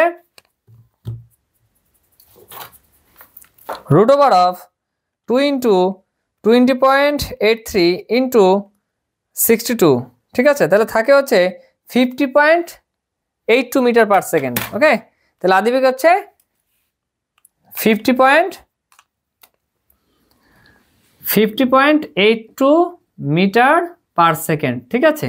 অর্থাৎ সর্বোচ্চ 50.82 মিটার পার সেকেন্ড। তোমরা এটা এইভাবে লাস্টে একটা লাইন দিয়ে দিবে যে সুতরাং 50.82 মিটার পার সেকেন্ড আদিবেগে এবং একই মন্দনে, অর্থাৎ এই যে মন্দনটা আছে একই মন্দনে ব্রেক চেপে দুর্ঘটনা এড়ানো সম্ভব। এইভাবে তোমরা দিয়ে দিবে। তোমরা হচ্ছে এই সিকিউতে এইভাবে করলেই তোমরা একদম পূর্ণ নম্বর পেয়ে যাবে ইনশাআল্লাহ। তো আমি এখন পরের সিকিউতে চলে যাচ্ছি। আচ্ছা, পরের সিকিউটা আসছে ময়মনসিংহ বোর্ড 2022 সালে আসছে। আমি বোর্ডটা ক্লিন করে দিচ্ছি।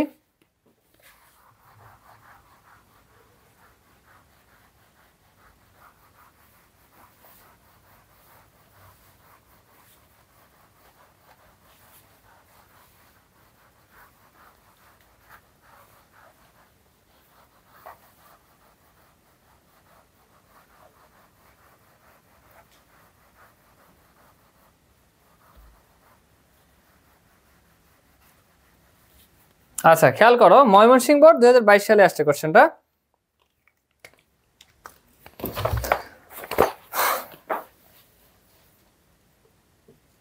ময়মনসিংহ, সবাই দ্রুত লিখবা, ময়মনসিংহ বোর্ড 22 সাল। ওকে, আচ্ছা, কোশ্চেনটা কি দিছে দেখো।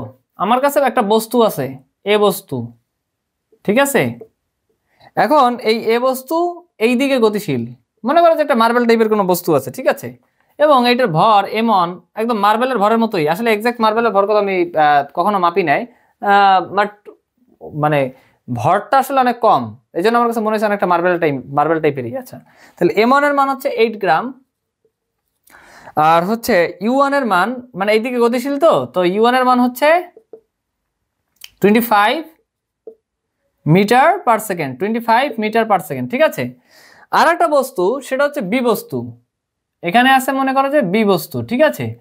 বি বস্তু কি করছে? বি বস্তু হচ্ছে এইদিকে গতিশীল, বি বস্তুটা এইদিকে গতিশীল। এখন এই বি বস্তুর ভর কত? বি বস্তুর ভর দিছে ওরা M2 দিয়া ওরা বি বস্তুর ভর দিছে, সেটা হচ্ছে 2 গ্রাম। হ্যাঁ, এবং এই বি বস্তুর যে বেগ, আদিবেগ, এটা হচ্ছে U2 এর মান হচ্ছে 20 বা 20 মিটার পার সেকেন্ড। ওকে, আচ্ছা। আর এখন খেয়াল করো, কোশ্চেনটা করছে, আমি আগে গরু নাম্বার করি, দেন ঘোড়া নাম্বার করব ইনশাআল্লাহ। গরু নাম্বারে বলছে যে সংঘর্ষের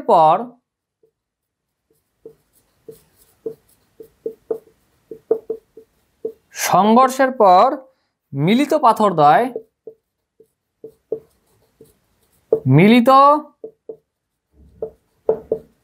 পাথরদ্বয় কোন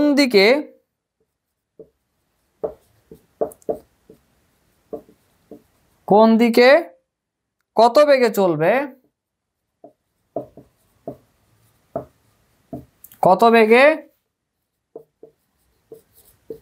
চলবে, নির্ণয় করো।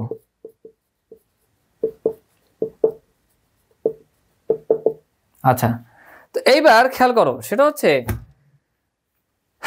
একটা কথা বলছে যে সংঘর্ষ। তো সংঘর্ষের ব্যাপারটা আমি আগের ক্লাসে ক্লিয়ার করে দিছি। সংঘর্ষের যে টাইপগুলো আসার মতো, সেই টাইপগুলো হচ্ছে আমি মানে যে টাইপগুলো সংঘর্ষের জন্য একদম এসেনশিয়াল কনসেপ্ট ছিল, সেগুলো আমাদের ক্লিয়ার, কারণ আগের ক্লাসে দেখানো হয়েছে আমাদের।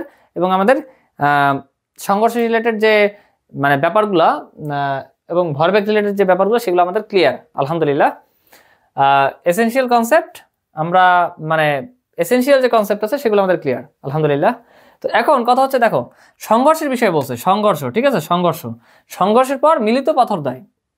এখন মিলিত পাথরদ্বয়ের যে বেগ, সেটার কথা বলছে, ঠিক আছে? তাহলে এখন কথা হচ্ছে, দুইটা বস্তু যখন সংঘর্ষে লিপ্ত হয়, দেখো দুইটা বস্তু যখন সংঘর্ষে লিপ্ত হয়, এরপর ধরো যেটার ভরবেগ বেশি সেটাই তো এইদিকে হইতে থাকে। মানে ধরো মনে করো এই একটা ট্রাক আর এই একটা ট্রাক, এখন এই ট্রাকটা বোঝাই এবং ভরবেগ অনেক বেশি, আর এই ট্রাকটার হচ্ছে ভরবেগ কম, মানে খালি, মানে এই ট্রাকটা ধরো প্র্যাকটিক্যালি বোঝাই না, খালি। তাহলে কি হয় বাস্তব ক্ষেত্রে, যখন সংঘর্ষ হয়, মনে করো দুইটা চলতেছে, এইটা ডান দিকেরটার ভরবেগ বেশি, তাহলে সংঘর্ষের ফলে কি হয়, সংঘর্ষের ফলে যার ভরবেগ বেশি সে কি করে উল্টা এইটা আসতেছিল এই দিকে আর এইটা আসতেছিল এই দিকে, সংঘর্ষের ফলে ঠেইলা এই ডান দিকেরটা এই দিকে নিয়ে যাবো, ঠিক না? এরকমই তো হয়, ঠিক আছে? তো বাস্তবিক ক্ষেত্রে এবং তখন এই যে দুইটা বস্তুর বেগ সেম থাকে, অর্থাৎ এইটা আসতেছিল এই দিকে, এইটা আসতেছিল এই দিকে, এটার ভরবেগ বেশি, ঠিক আছে? তাহলে এখন কি হইলো, সংঘর্ষ হইলো, এখন দুইটা মিলিত হয়ে এইদিকে যাইতে থাকলো, তাহলে দুইটার বেগে সেম রেখেই চলতে আছে, মানে যেটাকে আমরা ক্যাপিটাল ভি এইভাবে প্রকাশ করছিলাম আগের ক্লাসে আমরা দেখে আসছি এবং আমাদের এই এসেনশিয়াল কনসেপ্ট ক্লিয়ার আলহামদুলিল্লাহ। তো তখন হচ্ছে আমরা একটা সূত্র করছিলাম, মিলিত বেগের ক্ষেত্রে একটা সূত্র জেনারেট করছিলাম এবং সেই সূত্রটা বলছিলাম যে মাস্ট মনে রাখতে, এবং আমি ক্লাসে যা কিছু করেছিলাম সকল সূত্রই বলছিলাম যে বুঝে প্র্যাকটিস করা, অবশ্যই বুঝে প্র্যাকটিস করে একদম ঝাড়া মুখস্থ রাখবা সূত্রগুলা, ঠিক আছে? এবং এগুলা লাইফ টাইম মনে রাখা লাগবে ইনশাআল্লাহ। ওকে, তাহলে এখন কথা হচ্ছে তাহলে আমি এখন সলিউশনে যাই। সলিউশনে যায় আমি এখন লিখতে পারি যে জানা আছে মিলিত বেগের ক্ষেত্রে কি হয়, জানা আছে মিলিত লেখার দরকার নাই, কারণ তোমরা তো কেসটা দেখেই বুঝতে পারছো যে জানা আছে এই ক্ষেত্রে কি হবে, কারণ বস্তুটা মিলিত হয়ে চলতেছে, ঠিক না? তাহলে এখন আমরা বলতে পারি যে জানা আছে এই ক্ষেত্রে m1 u1 plus m2 u2 equals to m1 plus m2, এই যে গত ক্লাসের সূত্র, ইনটু ক্যাপিটাল ভি, ঠিক আছে? তাহলে এখন আমাকে মিলিত বেগটা চাইছে। ওকে, এই যে কত বেগে, মানে মিলিত হয়ে কত বেগে চলবে, ওই যে ব্যাপারটা চাইছে, ঠিক আছে? যেটা আমি তখন বুঝাইলাম। আচ্ছা, এবং আগের ক্লাসেও আমাদের এই কনসেপ্ট ক্লিয়ার আলহামদুলিল্লাহ। এখন খেয়াল করো, তাহলে ভি এর মান, ক্যাপিটাল ভি এর মান খেয়াল করো, এই যে m1 u1 plus m2 u2, তাহলে এই যে m1 প্লাস m2 ব্র্যাকেট যুক্ত টার্মটা আছে, এটা যদি আমি এই সাইডে আর গুণন করে দিই তাহলে তো কাজ হয়ে যায়, ঠিক আছে? তাহলে সেটাই আমরা করতেছি। তাহলে এখন আমরা বলতে পারি m1 u1 plus m2 u2 divided by m1 plus m2, ঠিক আছে? আচ্ছা, তাহলে এখন আমি যে কাজটা করতেছি সেটা খেয়াল করো, m1 এর মান কত, গভীর মনোযোগ দাও। m1 এর মান হচ্ছে, এখন এখানে একটা কথা আছে, গভীর মনোযোগ দাও, সেটা হচ্ছে আমরা জানি কি বেগ কি স্কেলার রাশি নাকি ভেক্টর রাশি? বেগ হচ্ছে ভেক্টর রাশি। কারণ কি? কারণ বেগকে প্রকাশ করার জন্য মান ও দিক উভয়ের প্রয়োজন হয়, যে কারণে বেগ হচ্ছে ভেক্টর রাশি, ঠিক আছে? তাহলে এখন খেয়াল করো, এইটা u1 25 মিটার পার সেকেন্ড বেগে এই দিকে চলতেছে, তাহলে আমি এটা ধরলাম আমাদের সুবিধার্থে, আমরা ধরে নিলাম যে u1টা এই দিকে চলতেছে, এটা হলো পজিটিভ, আর এইটা 20 মিটার পার সেকেন্ড বেগে এই দিকে চলতেছে, তাইলে এইটার বেগটা যেহেতু এই দিকে মানে বাম দিকে, তাহলে আমাদের সুবিধার্থে আমি এটা মাইনাস ধরে নিলাম, ঠিক আছে? যেমন আমরা ধরছিলাম কোনো একটা বস্তু অভিকর্ষ বলের প্রভাবে নিচে পড়তেছে, আমাদের সুবিধার্থে আমরা ধরে নিয়েছিলাম যে নিচে পড়লে প্লাস, কারণ অভিকর্ষ বলের প্রভাবে পড়তেছে, আমাদের সুবিধার জন্য আমরা প্লাস ধরে নিতাম। আর যদি উপরে পাঠানো হয় তখন অভিকর্ষ বলের বিরুদ্ধে কাজ করা হয়, তখন আমরা মাইনাস ধরে নিতাম, ঠিক আছে? কারণ হচ্ছে ওখানে তো একটা বেগে ছুড়ে মারা হয় উপরের দিকে বা একটা বেগে নিচে পড়তে থাকে, এই কারণে আমরা এই সকল ক্ষেত্রে দিক বিবেচনা করতাম, কারণ হচ্ছে বেগ ভেক্টর রাশি, ঠিক আছে? ওকে, তো একইভাবে এখানে সেম ওয়েতে এটা ডান দিকে যাচ্ছে, এই জন্য আমরা পজিটিভ ধরছি, এটা বাম দিকে গেছে আমাদের সুবিধার্থে, এই জন্য আমরা মাইনাস ধরছি, নেগেটিভ ধরছি। দিকের বিবেচনা এখানে প্লাস মাইনাস দ্বারা মূলত দিকের বিবেচনা করা হয়, ঠিক আছে? আচ্ছা, তাইলে এখন খেয়াল করো, তাইলে m1 এর মানটা 8। এখন আমি বলছি কি যে ফিজিক্সের ম্যাথগুলো করার সময় অলওয়েজ এসআই তে তোমরা নিয়ে করবে, এটা করাটা মাচ বেটার, ঠিক আছে? ওকে, তাহলে দেখো গ্রাম আছে, গ্রামটা যদি আমি কেজিতে নিতে চাই তাহলে কি হয়, 10 টু দি পাওয়ার -3 দ্বারা গুণ করতে হয়, ঠিক আছে? তাহলে আমি বলতে পারি যে 8 into 10 to the power -3 plus into u1 এর মান কত, u1 এর মান হচ্ছে 25 প্লাস m2 এর মান কত, m2 এর মান হচ্ছে 2 into 10 to the power -3 into u2 এর মান কত, u2 এর মান হচ্ছে 20। ওকে, তারপর হচ্ছে m1 এর মান কত, m1 এর মান হচ্ছে 8 ইন্টু, কিন্তু এইখানে আমি একটা ভুল করছি, কি ভুল করছি, এই যে এইখানে মাইনাস ধরছি, কিন্তু এখানে আমি মাইনাস দেই নাই, বি কেয়ারফুল। ওকে, তাহলে এখানে হবে হচ্ছে -20, এখানে কি হবে -20। ওকে, তারপর হচ্ছে এখানে কি হবে, দেখো 8 ইন্টু 10 টু দি পাওয়ার -3, এখানে যদি মাইনাস না দাও তাহলে কিন্তু ভুল হয়ে যাবে, ঠিক আছে? কারণ বেগ হচ্ছে ভেক্টর রাশি, মাস্ট এখানে দিক উল্লেখ করতে হবে, ঠিক আছে? একটারে প্লাস ধরছি, তাহলে মানে এই যে প্লাস ধরছি, তাহলে +25, তাহলে প্লাস তো আর দেওয়ার দরকার নেই, কারণ +25 যে কথা শুধু 25 একই কথা, যেই লাও সেই কদু। আচ্ছা, তাহলে 8 ইন্টু 10 টু দি পাওয়ার -23, দেন হচ্ছে m2 এর মান কত, m2 এর মান হচ্ছে 2 ইন্টু 10 টু দি পাওয়ার -3। ওকে, তাহলে এখন আমরা হিসাব করি যে কত আসে মিলিত বেগ এবং কোন দিকে হয়, এটা আমরা বিবেচনা করব না। খেয়াল করো, আমরা হিসাব করি, দ্রুত হিসাব করবা, কিন্তু খেয়াল করবা যাতে ম্যাথ যাতে না ভুল হয়, ঠিক আছে? দরকার হলে একটু টাইম নিয়ে করবা, কারণ ফিজিক্স কেমিস্ট্রি এগুলোতে পর্যাপ্ত টাইম থাকে। ওকে, ইন্টু 25, ফিজিক্স কেমিস্ট্রির সিকিউ বা সৃজনশীল সলভ করার জন্য পর্যাপ্ত সময় থাকে, সেটা এইচএসসি পরীক্ষা হোক, এখন তো তোমাদের সামনে এইচএসসি পরীক্ষা, এখন তো তোমাদের সামনে এসএসসি পরীক্ষা। এসএসসি পরীক্ষাতে ফিজিক্স এবং কেমিস্ট্রির সিকিউর জন্য পর্যাপ্ত সময় থাকে। অতএব খেয়াল রাখবা যে মাস্ট অবশ্যই যাতে ম্যাথ তোমরা একুরেট করতে পারো ইনশাআল্লাহ। ওকে, তাহলে 8 × 10⁻23 × 25 প্লাস 2 × 10⁻³ × -20 divided by 8 × 10⁻³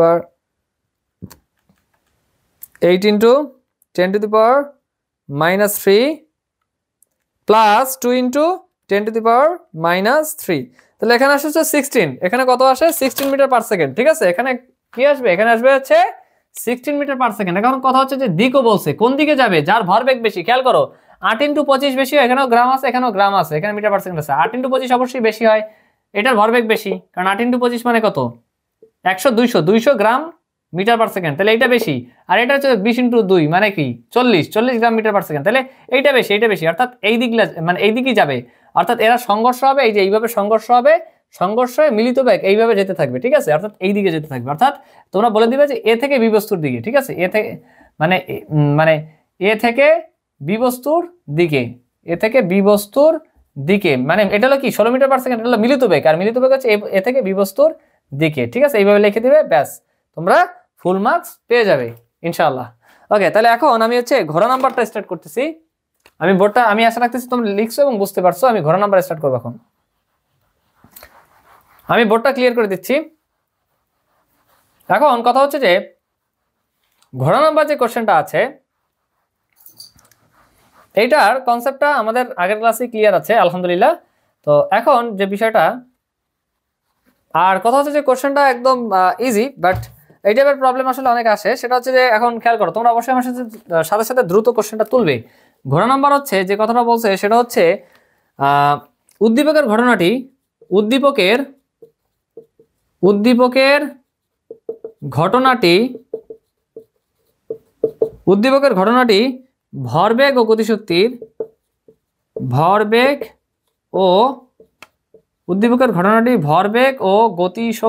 উদ্দীপকের ঘটনাটি ভরবেগ ও গতিশক্তির সংরক্ষণশীলতার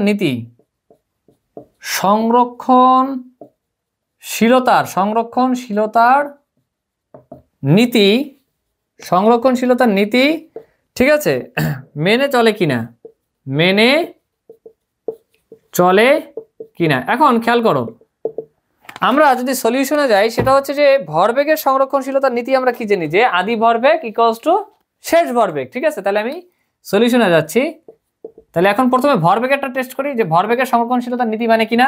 তাহলে আমি বলতে পারি যে আদি ভরবেগ সমান সমান শেষ ভরবেগ, ঠিক আছে? আদি ভরবেগ সমান সমান শেষ ভরবেগ। আচ্ছা, তাহলে আদি ভরবেগ ইকুয়ালস টু যদি শেষ ভরবেগ হয়, তাহলে আমি বলতে পারি যে আদি ভরবেগ, হ্যাঁ, তাহলে অতএব আমরা বলতে পারি আদি ভরবেগটা কি লিখছিলাম, আমরা তো গরু নাম্বার থেকে এই ভরবেগের কনসেপ্টটা দেখে আসছি। তাহলে আদি ভরবেগ আমরা বলতে পারি equals to m1u1 plus m2u2, এটাই তো যে আদি ভরবেগ। তাহলে আদি ভরবেগ m1u1 প্লাস m2u2, তাহলে সেটা কত হয়? m1 এর মান হচ্ছে 8 × 10⁻³ মানে আমরা SI তে নিছি, ইন্টু মানে SI এককে নিছি, ঠিক আছে? ইন্টু u1 এর মান হচ্ছে 25 প্লাস m2 এর মান কত? m2 এর মান হচ্ছে 2 × 10⁻³ ইন্টু u2 এর মান হচ্ছে, এখানে বি কেয়ারফুল, এটা কিন্তু মাইনাস হবে, ঠিক আছে? মাইনাস, এটা হবে -20, ওকে, -20। আচ্ছা, ঠিক আছে। তাহলে এখন খেয়াল করো, এখন দেখো আনসারটা কত আসে। এখন আনসারটা আসবে হচ্ছে 0.16 কেজি। যেহেতু আমরা সবগুলো এসআইতে নিছি, তাহলে এই ভরবেগের এককটা এসআইতে আসবে, অর্থাৎ 0.16 কেজি মিটার পার সেকেন্ড, ওকে। এবং শেষ ভরবেগটা কি হবে খেয়াল করো। অতএব শেষ ভরবেগ যেটা আছে, শেষ ভরবেগ, ঠিক আছে, শেষ ভরবেগ কি হবে? শেষ ভরবেগ হবে হচ্ছে m1 plus m2 into capital V, ঠিক আছে? m1 plus m2 into capital V. কেন? কারণ এটা হচ্ছে ওই যে মিলিত ভরবেগে কি হয়, লাস্টে সংঘর্ষের পর কি হয়, মিলিত হয়, এরপরে তো যে বস্তুটা মিলিত হয়ে যাইতে থাকে বস্তুটাই, ওই যে এ থেকে বি এর দিকে গরু নাম্বার যেটা দেখে আসলাম, হ্যাঁ। তো ওইটার যে পরের অংশ যেটা, ওইটাই তো শেষ ভরবেগ, মানে সূত্রের যে পরের অংশ, এটাই তো শেষ ভরবেগ, ঠিক আছে? তো ওইটার আলোকে আমরা এই শেষ ভরবেগটা হিসাব করে দেখি যে ভরবেগের সংরক্ষণশীলতার নীতি পালিত হয় কিনা। ঠিক আছে, তাহলে m1 এর মান কত? m1 এর মান হচ্ছে 8 × 10⁻³ প্লাস m2 এর মান কত? m2 এর মান হচ্ছে 2 × 10⁻³ ইন্টু ক্যাপিটাল ভি এর মান কত? ক্যাপিটাল ভি এর মান হচ্ছে আমরা পাইছিলাম গরু নম্বরে পাইছিলাম, সেটা হচ্ছে 16 ছিল, খুব সম্ভবত 16 ছিল, খুব সম্ভবত 16 ছিল, হ্যাঁ 16। কারণ দেখো, কারণ বস্তুটা এই দিক থেকে এই দিকে যাচ্ছে, এই দিকের বেগ প্লাস যদি হয় তাহলে এই যে মিলিত বেগ যেটা হবে তাহলে সেটাও প্লাসই হবে, এই জন্য +16 যে কথা আর শুধু 16 একই কথা, যেই লাও সেই কত। তাহলে আমরা 16 যদি ধরি তাহলে এইটার মান কত আসে দেখো, এইটার মানও আসবে হচ্ছে হিসাব নিকাশ করলে দেখবা যে আসবে হচ্ছে 0.16 কেজি মিটার পার সেকেন্ড। তাহলে তোমরা বলবো যে যেহেতু আদি ভরবেগ সমান সমান শেষ ভরবেগ, সুতরাং ভরবেগের সংরক্ষণশীলতার নীতি পালিত হয়। ঠিক আছে, এবং এর পরের একটা অংশ আছে, এখানেই কিন্তু শেষ না, এরপরে আরো একটা অংশ আছে, বলছে যে গতিশক্তির, বলছে কি যে গতিশক্তির সংরক্ষণ। আমরা প্রথম অংশটা করছি, এইটুক করে কিন্তু আবার ভুলে রেখে দিও না, ঠিক আছে, তাহলে কিন্তু 2 দিয়ে দিবে, পুরোটা করতে হবে। তাহলে গতিশক্তির সংরক্ষণশীলতার নীতি মেনে চলে কিনা টোটালটা করলেই তোমরা 4 এ 4 বা ফুল মার্কস পেয়ে যাবে ইনশাআল্লাহ।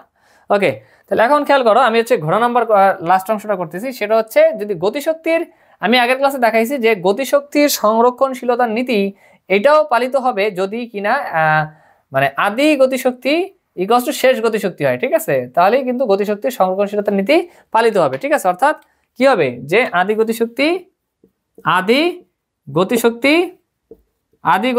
সমান সমান কি হবে, আদি গতিশক্তি সমান সমান শেষ সমান সমান আদি গতিশক্তি সমান সমান শেষ গতি, আদি গতিশক্তি সমান সমান কি হবে বাবারা, শেষ গতিশক্তি। আচ্ছা, এখন কথা হচ্ছে তাহলে আদি গতিশক্তি কি? আদি গতিশক্তি হচ্ছে ওই আগের মতোই, মানে ভরবেগের মতোই, জাস্ট সূত্রটা চেঞ্জ। আমরা জানি কি ইকে বা মানে কে দ্বারা বোঝায় কাইনেটিক বা গতিশক্তি দ্বারা, ইকে ইকুয়ালস টু হাফ mv²।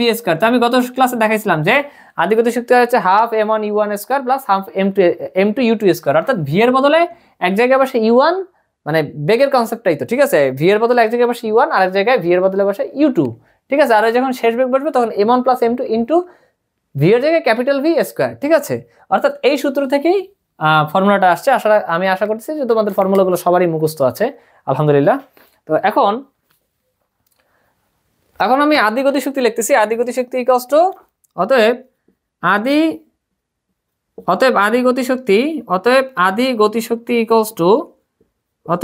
গতিশক্তি equals to half m1u1² plus half m2u2²। আচ্ছা, তাহলে এখন কত হচ্ছে হাফ ইন্টু m1 এর মান কত, 8 × 10⁻³ ইন্টু u1 এর মান কত, u1 এর মান হচ্ছে 25² প্লাস হাফ ইন্টু m2 এর মান কত, m2 এর মান হচ্ছে 2 × 10⁻³ অর্থাৎ আমি SI নিয়ে যাচ্ছি সবাইকে, ইন্টু u2 এর মান হচ্ছে 20²। ঠিক আছে, তাহলে এইটা যদি ক্যালকুলেশন করো দেখবা যে এখানে মান আসবে হচ্ছে এখানে মান কত আসবে, এখানে দেখবা যে মান আসবে হচ্ছে 2.9 জুল, 2.9 জুল। ঠিক আছে, আর কথা হচ্ছে এবার আমি শেষ গতিশক্তিতে চলে যাই। শেষ গতিশক্তি অনেকটা ভরবেগের সূত্রের মতোই, জাস্ট ওই যে ইকে ইকুয়ালস টু হাফ mv² ওইটার কনসেপ্টের আলোকে জাস্ট সূত্রটা চেঞ্জ হবে। তো এইটার খুঁটিনাটি এবং কনসেপ্ট, এসেনশিয়াল কনসেপ্টের ব্যাপারটা আমি গত ক্লাসে ক্লিয়ার করে বুঝে আসছি। তোমরা যদি কেউ গত ক্লাস না করো এবং গতি চ্যাপ্টারের 1 আর 2 নাম্বার ক্লাস না করো অবশ্যই করে আসবা। আমি অলওয়েজ বলি, আরো একবার বলতেছি, সেটা হচ্ছে তোমাদের ভালো করার জন্য মহান আল্লাহ চাইতো ইনশাআল্লাহ 3টা কাজ করবা। সেটা হচ্ছে ক্লাসগুলো সিরিয়াল অনুসারে করবা। যেমন প্রথমে গতি চ্যাপ্টারের ক্লাস 1 করবা, এরপর ক্লাস 2 করবা, তারপর বল চ্যাপ্টারের ক্লাস 1 করবা, এরপর বল চ্যাপ্টারের ক্লাস 2 মানে আজকের ক্লাস করবা। এইভাবে সিরিয়াল অনুসারে সবগুলো ক্লাস করবা, নাম্বার 1। নাম্বার 2 হচ্ছে কি করবা, নাম্বার 2 হচ্ছে আমি যে ক্লাসে যা কিছু করাবো এগুলো তোমরা লিখে নেবা দ্রুত। ঠিক আছে, আর নাম্বার 3 যে কাজটা করবে সেটা হচ্ছে HW গুলা টাইমলি করবা। ঠিক আছে, আর এই 3টা কাজ করার মাধ্যমে আমি এটা মনে প্রাণে বিলিভ করি যে তোমরা প্রত্যেকেই তোমাদের SSC পরীক্ষায় ভালো ফলাফল করতে পারবে ইনশাআল্লাহ।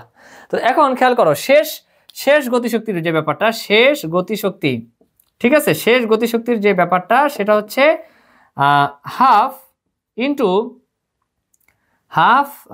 এখন আমি তোমাদের যদি বলি যে এটা তোমরা কিভাবে করবে, half m1 plus m2 into v², এভাবেও দিতে পারো। আবার কথা হচ্ছে হাফ mv² ক্যাপিটাল V, কারণ হচ্ছে কি, কারণ হচ্ছে যেহেতু এরা একই, ওই যে ইকে ইকুয়ালস টু হাফ mv²। ঠিক আছে, আর কথা হচ্ছে যে ক্যাপিটাল ভি এরা তো একই সাথে মিলিত বেগে চলছে, এই জন্য আমরা বলতে পারি যে half mv² plus half m1v² plus half M two V square. এখন কথা হচ্ছে তোমরা এখানে কমন নিতে পারো যে half into M one plus M two into capital V square, এভাবে লিখতে পারো, কোনো সমস্যা নেই। আবার এভাবে ভেঙে ভেঙেও লিখতে পারো, অসুবিধা নেই, ঠিক আছে। তাইলে এখন কথা হচ্ছে হাফ ইন্টু এম ওয়ান এর মান কত, তোমরা ওই যে এম ওয়ান এর মানটা বসাবা, অর্থাৎ 8 ইন্টু 10⁻³ ইন্টু ভি এর মান হচ্ছে কত। আচ্ছা এখানে একটা জিনিস মিস্টেক হয়েছিল আমাদের, কি মিস্টেক হয়েছিল এখানে, কিন্তু আগে যে আমি যে ম্যাথটা করছি ওখানে ছোট্ট একটা মিস্টেক হয়েছিল, ঠিক আছে। এই মিস্টেকটা করা যাবে না। দেখো এখানে কিন্তু এইটার দিকটা ছিল 25 এই দিকে পজিটিভ, আর এইটার যে বেগটার যে দিক সেটা ছিল এই দিকে, অর্থাৎ এখানে কিন্তু মাইনাস ছিল, ঠিক আছে। এই মিস্টেকটা করা যাবে না, তোমরা কারেকশন করে নাও। ওকে ওকে, তাহলে এখন হচ্ছে ইন্টু ভি, ক্যাপিটাল ভি এর মান কত, এরা তো একসাথেই এইদিকে চলতেছে, এজন্য একসাথেই এইদিকে চলতেছে, ঠিক আছে।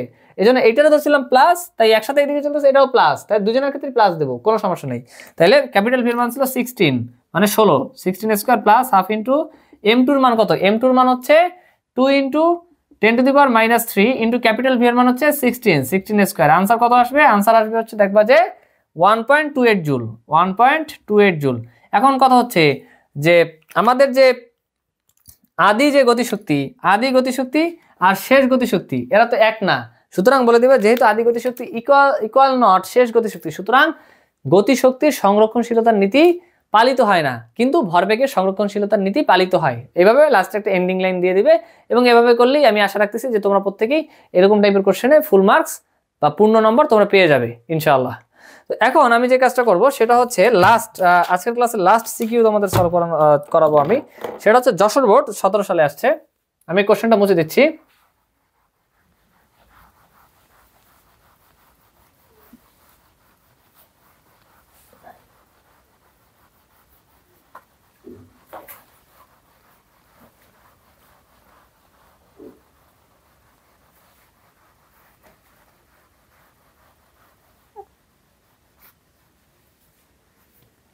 আচ্ছা এবার খেয়াল করো, কোশ্চেনটা হচ্ছে যশোর বোর্ড 2017 সালে, ঠিক আছে।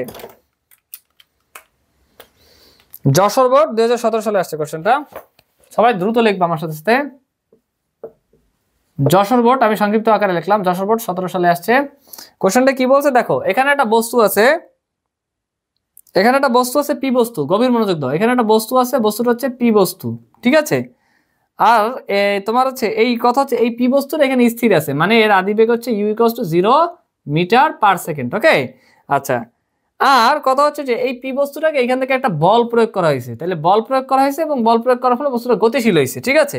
গতিশীল হওয়ার ফলে বস্তুটা এইখান থেকে মনে করো যে এইখানে চলে আসছে, ওকে এইখানে চলে আসছে, এই পি বস্তুটাই এখানে চলে আসছে, ঠিক আছে। এখন আমি বুঝাচ্ছি আগে গভীর, এখন তোমরা বুঝতে যাও না, আগে তোমরা জাস্ট গল্পের মতো করে, এই যে এখন এখান থেকে আমি যখন বুঝতে পারবো তখন বোঝা স্টার্ট করবে। এখন তোমরা গল্পের মতো করে মনোযোগ সহকারে শোনো এবং লিখতে থাকো, ঠিক আছে। তাহলে ইউর মান 0 মিটার/সেকেন্ড। এখন এটাকে কি করছে, বল প্রয়োগ করা হয়েছে, মানে এখানে ফোর্স প্রয়োগ করা হয়েছে বা বল প্রয়োগ করা হয়েছে। বল প্রয়োগ করার ফলে বস্তুটা এখান থেকে এইখানে চলে আসছে, হ্যাঁ, এবং এখানে এর বেগ প্রাপ্ত হয়েছে ধরো 40 বা 40 মিটার/সেকেন্ড। ওকে এখন কথা হচ্ছে এইখান থেকে এইখান থেকে এতটুকু যে ডিস্টেন্স বা দূরত্ব, সেই দূরত্বটা হচ্ছে কত, এইখান থেকে এতটুকুর যে দূরত্বটা হলো মূলত 100 মিটার। কতটুক, 100 মিটার। ওকে 100 মিটার। ওকে এখন কথা হইলো যে ওরা আমাকে বলছে যে পি বস্তুর ওরা আমাকে বলে দিছে যে পি বস্তুর ভর 5 কেজি, পি বস্তুর ভর হচ্ছে 5 কেজি, এবং এখানে কি বলছে, এবং এখানে ঘর্ষণ বল, এবং এখানে ঘর্ষণ বল কি বলছে, এবং এখানে ঘর্ষণ বল বলছে যে 10 নিউটন, ঠিক আছে। এখন ওরা গরু নম্বর, আমি আগে গরু নম্বর কোশ্চেনটা সলভ করাই, দেন হচ্ছে ঘোড়া নাম্বারে চলে যাবো। ওরা বলছে গরু নম্বর কোশ্চেনে এফ নির্ণয় করতে, ওরা গরু নম্বর কোশ্চেনে বলছে যে এফ নির্ণয় করো, ঠিক আছে। এফ মানে কি, এফ মানে হলো প্রযুক্ত বল, বা এফ নির্ণয় করতে বলছে। খেয়াল করো, গভীর মনোযোগ দাও, এফ নির্ণয় করো, ঠিক আছে। তোমরা কোশ্চেনটা তুলো, এফ নির্ণয় করতে বলছে, ঠিক আছে।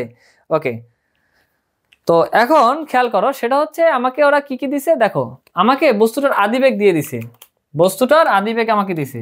খেয়াল করো, আমি প্রথমে ডাটা লিখি, কিছু পারো আর না পারো প্রথমে ডাটা লিখে নিবা। তাহলে আমি এখানে লিখবো যে পি বস্তুটির আদিবেগ, এখানে পি বস্তুটির আদিবেগ u = 0 মিটার/সেকেন্ড। তারপর শেষ বেগ ভি, তারপর হচ্ছে পি বস্তুটির শেষ বেগ, দ্রুত লিখবা, পি বস্তুটির শেষ বেগ, ঠিক আছে, পি বস্তুটির শেষ বেগ v equals to 40 metre per second. Okay, তারপর হচ্ছে যে ঘটনাটা ঘটতেছে খেয়াল করবা, পি বস্তুটা এইখান থেকে এইখানে আসছে, পি বস্তুটা এইখান থেকে এইখানে আসছে, তাহলে কি এখানে অতিক্রান্ত দূরত্ব কতটুক, পি বস্তুটির অতিক্রান্ত দূরত্ব এস ইকুয়ালস টু অতিক্রান্ত দূরত্ব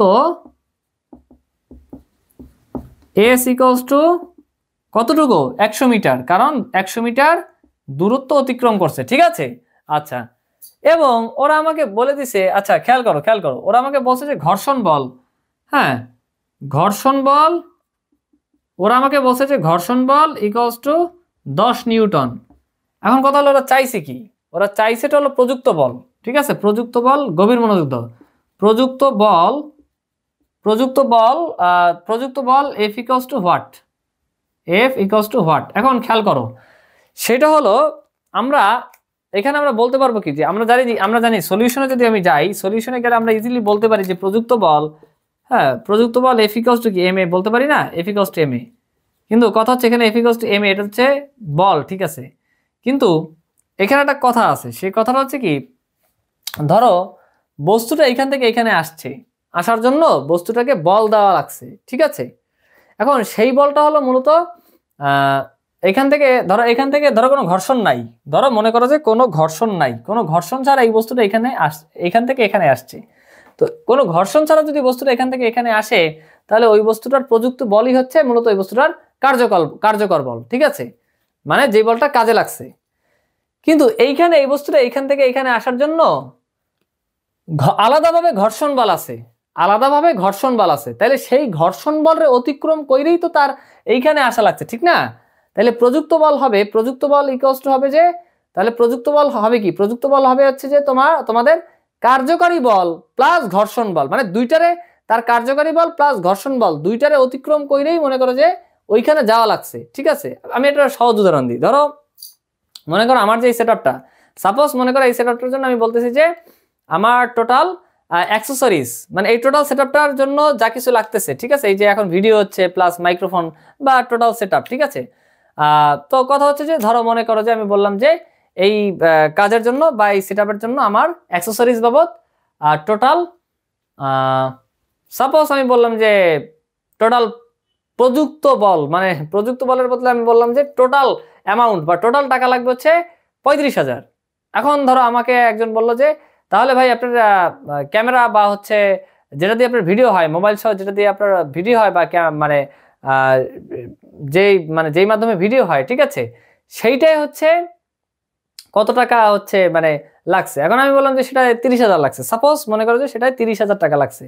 তাহলে বললো ঘটনা কি, আপনি বললেন সেটআপের অ্যাক্সেসরিজ বাবদ, মানে একজন সাধারণ লোক তার আপাত দৃষ্টিতে মনে হইতেছে যে শুধু ক্যামেরা বাবদই হচ্ছে অ্যাক্সেসরিজের এখানে সেটআপটা খরচ হয়েছে, ঠিক আছে। এখন সে বলছে ঘটনা কি, আপনি বললেন যে ভিডিওর অ্যাক্সেসরিজ বাবদ খরচ হয়েছে 35,000, কিন্তু আমি যখন আপনাকে জিজ্ঞেস করলাম যে ক্যামেরা বাবদ আপনার কত টাকা লাগছে, তখন আপনি বললেন যে 30,000 টাকা। তাহলে এটা কেমনে কি হইলো, ঠিক আছে। আসলে ঘটনা এখানে কি ঘটছে, ঘটনা ঘটছে যে আমার আরো কিছু অ্যাডিশনাল খরচ হয়েছে। কিসে খরচ হয়েছে, যেমন মাইক্রোফোনে সাপোজ খরচ হইলো, তারপর লাইটিং সেটআপে খরচ হইলো, এইগুলো বাবদ খরচটা আরো বাড়ছে। একইভাবে এই বস্তুটা এখান থেকে এইখানে আসছে, তাইলে এইখান থেকে এইখানে আসা এই বস্তুটার কি হয়েছে, ঘর্ষণ বলের বিরুদ্ধে কাজ করা লাগছে, তাইলে এই বস্তুর অ্যাডিশনাল খরচ হয়েছে, ঠিক আছে। কি খরচ হয়েছে, অ্যাডিশনাল বল খরচ হয়েছে। সেই অ্যাডিশনাল যে বলটা খরচ হয়েছে সেটা কি বল, সেটা হচ্ছে ঘর্ষণ বল, ঠিক আছে, প্লাস তার কার্যকরী বল এখানে আসতে।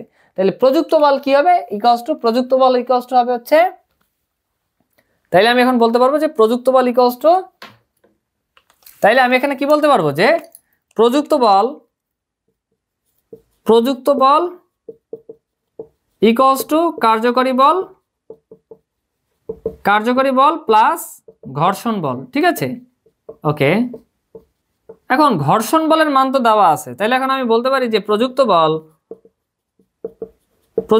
ইকুয়ালস টু কার্যকরী বলের সূত্র হচ্ছে MA, F equals to MA. কোথা থেকে পাইছি, নিউটনের দ্বিতীয় সূত্র থেকে পাইছি, যেটা দিয়ে আমরা বল পরিমাপ করতে পারি, ঠিক আছে।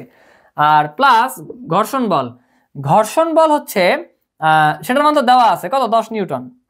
এখন কথা হইলো বস্তুটার ভর কিন্তু আমরা জানি, বস্তুটার ভর আমরা জানি সেটা কতটুকু, বস্তুটার ভর হচ্ছে 5 কেজি, এটা তো জানি দেওয়া আছে, ঠিক আছে। কিন্তু এ এর মান আমরা জানি না, তাহলে এটা যদি বের করতে পারি তাহলে ma + 10 এটা দিয়ে তো আমরা প্রযুক্ত বলটা ইজিলি এফ এর মানটা বের করে ফেলতে পারি। তাহলে এ এর মানটা আমরা কেমনে বের করতে পারি, দেখো দেখো গভীর মনোযোগ দাও। ইউর মান জানা আছে, ভি এর মান জানা আছে, এস এর মান জানা আছে, কোনো সময় নাই। তাহলে সময় যদি না থাকে সময়কে আমাদের লাগবে না আল্লাহর রহমতে, আলহামদুলিল্লাহ। তাইলে এখন কথা হচ্ছে এই ভি ইউ এস লাগবে হচ্ছে কি, লাগবে হচ্ছে এ। তাইলে ভি ইউ এস এ এটা দ্বারা আমরা এর মানটা বের করার সূত্র আমরা জানি, v² = u² + 2s। এখন দেখতে হবে ত্বরণ হয়েছে না মন্দন হয়েছে, ত্বরণ হয়েছে। কেমনে বুঝলাম ত্বরণ হয়েছে, দেখো আগে বেগ ছিল 0 মিটার/সেকেন্ড, পরে বেগ হয়েছে 40 মিটার/সেকেন্ড। নিশ্চয়ই ত্বরণ হয়েছে, এই কারণেই বেগ সময়ের সাথে সাথে বৃদ্ধি পেয়েছে। কারণ সময়ের সাথে সাথে যদি বৃদ্ধি না পায় বেগ, তখন কি হয়, তখন ত্বরণ হয় না, ঠিক আছে। তাহলে ত্বরণ হয়েছে এই কারণেই হচ্ছে সময়ের সাথে সাথে বেগ বৃদ্ধি পেয়েছে, ঠিক আছে। তাহলে আমরা কি বলতে পারি, আমরা বলতে পারি যে জানা আছে, আর যদি ব্রেক করতো তাহলে তো সময়ের সাথে সাথে বেগ কমতো, কিন্তু এখানে কি হয়েছে, সময়ের সাথে সাথে বেগ বাড়ছে, অর্থাৎ ত্বরণ হয়েছে। তাহলে এখন আমি কি বলতে পারি যে জানা আছে v² = u² + 2s। এখানে দুইবার বললাম এই কারণে, কারণ যদি আমরা সময়ের সাথে সাথে বেগ হ্রাস পাইতো অর্থাৎ ত্বরণ না হইতো, ত্বরণ না হয়ে যদি মন্দন হইতো, তখন কিন্তু আমরা এখানে সূত্রে মাইনাস বসাইতাম, ঠিক আছে, বি কেয়ারফুল। তাহলে এখন আমরা বলতে পারি যে ইউর মান 0, ঠিক আছে। তাহলে আমরা বলতে পারি যে কোনটা বের করবো, হ্যাঁ v² বা v² ইউর মান 0, 0² + 2s, ঠিক আছে। আমাদের লাগবে কি, আমাদের লাগবে হচ্ছে, আমাদের মূলত লাগবে কাকে, আমাদের মূলত লাগবে হচ্ছে এ কে লাগবে, ঠিক আছে, ওকে। তাহলে এখন আমরা বলতে পারি বা এটা তো 0, ঠিক আছে, বা v² = 2s, একটু ভেঙে ভেঙে করাই দিই 2s। তাহলে আমাদের লাগবে হচ্ছে এ কে, ঠিক আছে, ওকে। আর এই যে দেখো এস এর মানও কিন্তু জানা আছে 100 মিটার, ঠিক আছে, ভালো কথা। তাহলে এখন আমরা বলতে পারি যে এ এর মান হচ্ছে v² বাই এখানে এই 2s কে আর গুণন করে দিলাম, ঠিক আছে, 2s কে আর গুণন করে দিচ্ছি। তাহলে এখানে আমরা নিয়ে আসলাম, নিয়ে আসার পরে আমরা এখানে বলতে পারি এ এর মান v², v এর মান কত, v এর মান হচ্ছে, খেয়াল করো গভীর মনোযোগ দাও, 40, তার মানে 40² ডিভাইডেড বাই 2s, 2 × s এর মান কত, s এর মান হচ্ছে 100, ঠিক আছে। তাইলে এখন খেয়াল করো আমি সুন্দর মতো a এর মানটা বের করে ফেলি, 40² ডিভাইডেড বাই 2 × 100, দ্যাট মিনস এখানে হবে হচ্ছে 8, এককে ভুল করা যাবে না, a বা ত্বরণের একক কি মিটার/সেকেন্ড², সময়ের সাথে সাথে বেগ বৃদ্ধির হার, ওকে।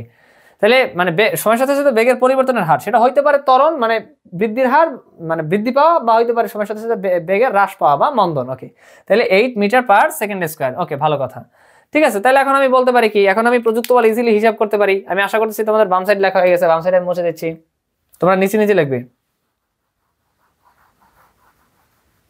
তাহলে এখন আমি কি বলতে পারি, এখন আমি বলতে পারি যে অতএব প্রযুক্ত বল ইকুয়ালস টু কার্যকরী বল, কার্যকরী বল মানে হচ্ছে ma। তাহলে m এর মান কত, m এর মান হচ্ছে 5 ইন্টু মানে ভর হচ্ছে 5 কেজি ইন্টু a এর মান পাইছি 8 মিটার/সেকেন্ড², 8 মিটার/সেকেন্ড², ওকে, প্লাস একটা সেকেন্ড ব্র্যাকেট দেই,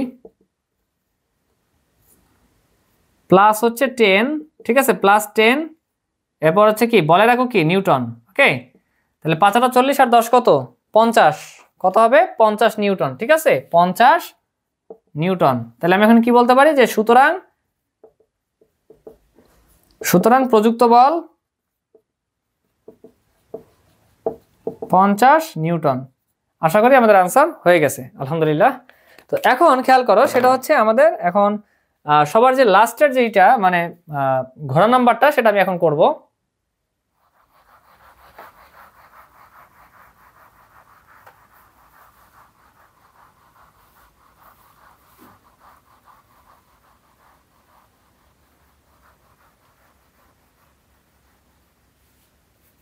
তো খেয়াল করো আমি ঘোড়া নাম্বারটা করতেছি।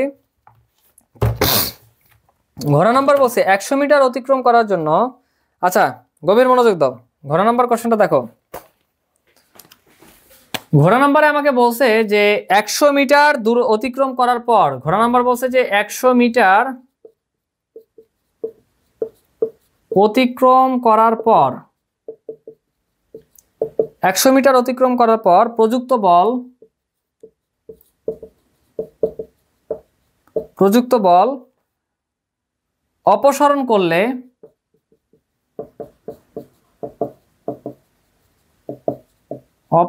করলে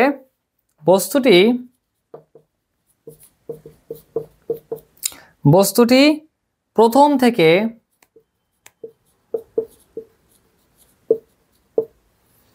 সর্বমোট কত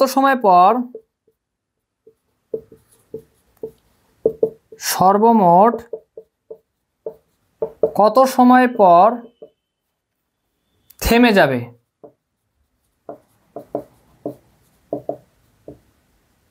আচ্ছা, এখন খেয়াল করো, সেটা হচ্ছে গভীর মনোযোগ দাও। বলছে যে 100 মিটার বস্তুটা ছিল হলো এইখানে, গভীর মনোযোগ দাও।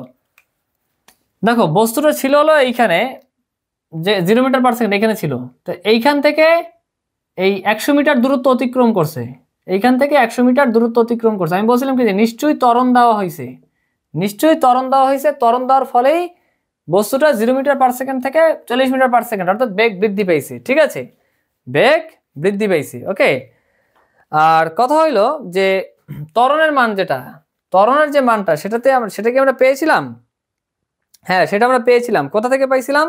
আমরা গরু নম্বরে খুব সম্ভবত ত্বরণ পাইছিলাম। এক্স্যাক্টলি, গরু নম্বর থেকে আমরা ত্বরণ পাইছিলাম। গরু নম্বর থেকে ত্বরণ কত কি পাইছিলাম? ত্বরণ পাইছিলাম হচ্ছে a = 8 metre per second square. Okay, ভালো কথা। তাহলে এখন খেয়াল করো, ওই যে আমি সেই প্রথম ক্লাসে বলছিলাম যে কোন একটা গাড়ি স্থির অবস্থায় আছে, তার এক্সিলারেটর যখন প্রেস করা হয় তখনই কিন্তু কি হয়, সময়ের সাথে সাথে তার বেগ বৃদ্ধি পায় বা ত্বরণ হয়। তো ত্বরণ হয়েছে দেখে 0 মিটার পার সেকেন্ড বা স্থির অবস্থান থেকে তার কি হয়েছে, এই যে মানে স্থির অবস্থান থেকে তার বেগ বৃদ্ধি পেয়ে 40 মিটার পার সেকেন্ড তার বেগটা বৃদ্ধি পেয়েছে। ঠিক আছে, তার মানে নিশ্চয়ই ত্বরণ আছে, আর সেই ত্বরণের মানটা আমরা গরু নম্বরে পাইছি, সেটা হচ্ছে 8 মিটার পার সেকেন্ড। তাহলে ত্বরণ পাইছি। ওকে, তারপর হচ্ছে, তাইলে এখন কথা হইলো আমরা আমাদের প্রথম এতটুকুর জন্য খেয়াল করো, গভীর মনোযোগ দাও, প্রথম এতটুকুর জন্য আমাদের সময়টা বের করতে হবে, অর্থাৎ এইটুকু আমরা ধরলাম t1।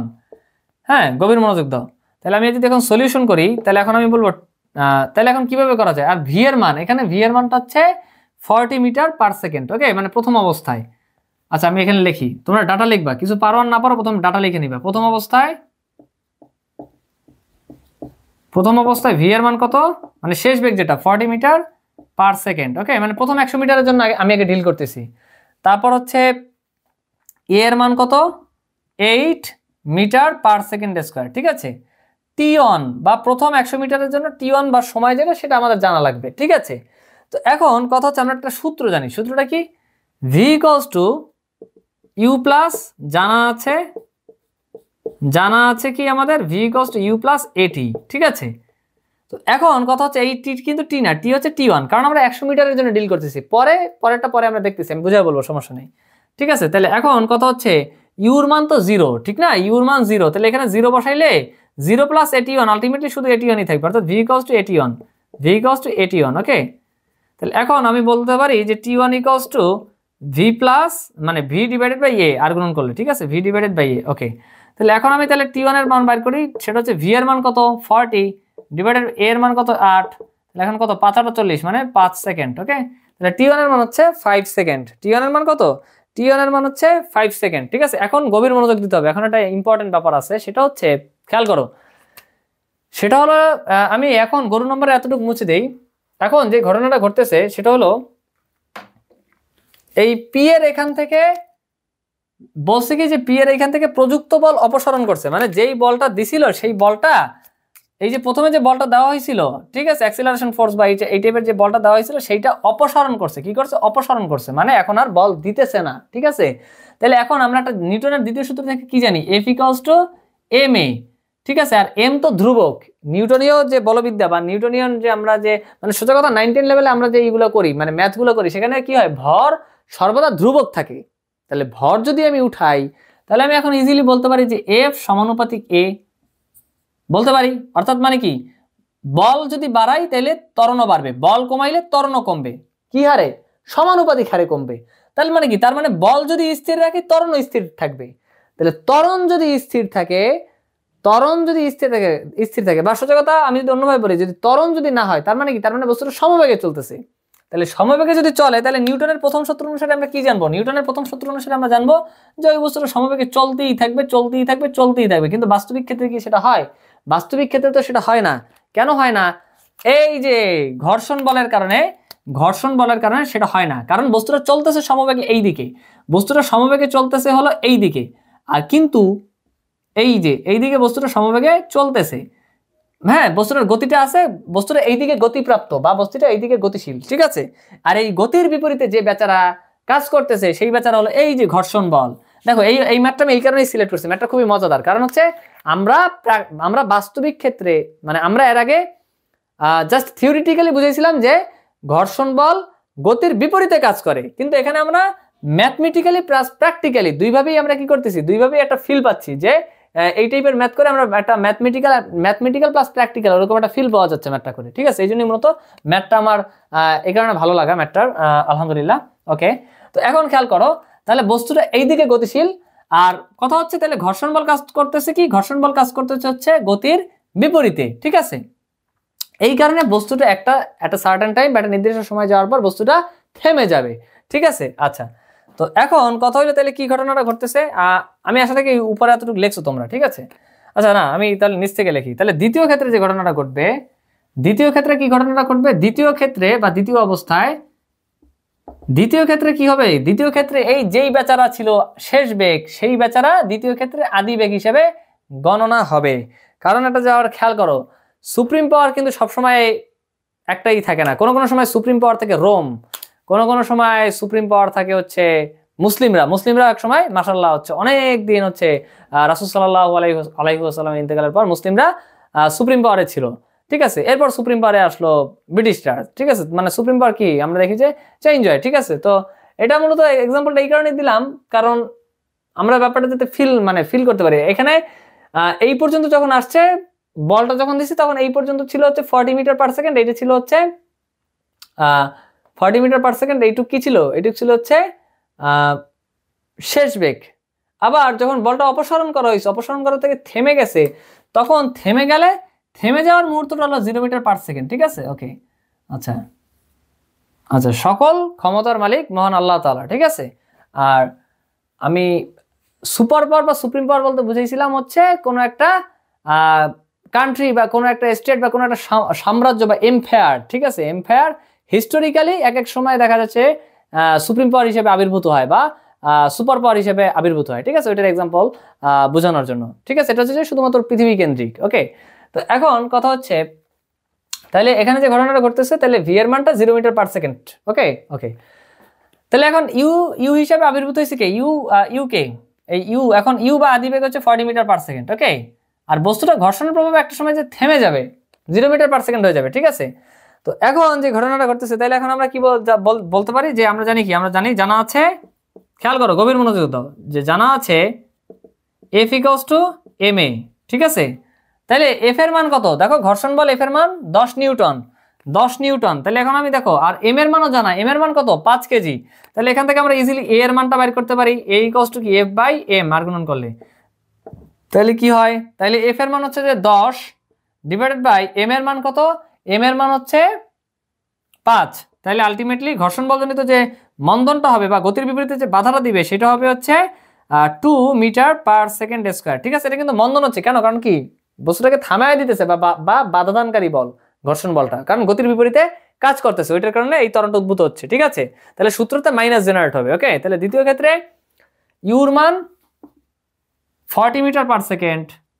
ওকে, আর হচ্ছে ভি এর মান হচ্ছে 40, ভি এর মান কি? ভি থেমে গেছে বস্তুটা, ঠিক আছে, ঘর্ষণের প্রভাবে একটা সময় যায় 0 মিটার পার সেকেন্ড।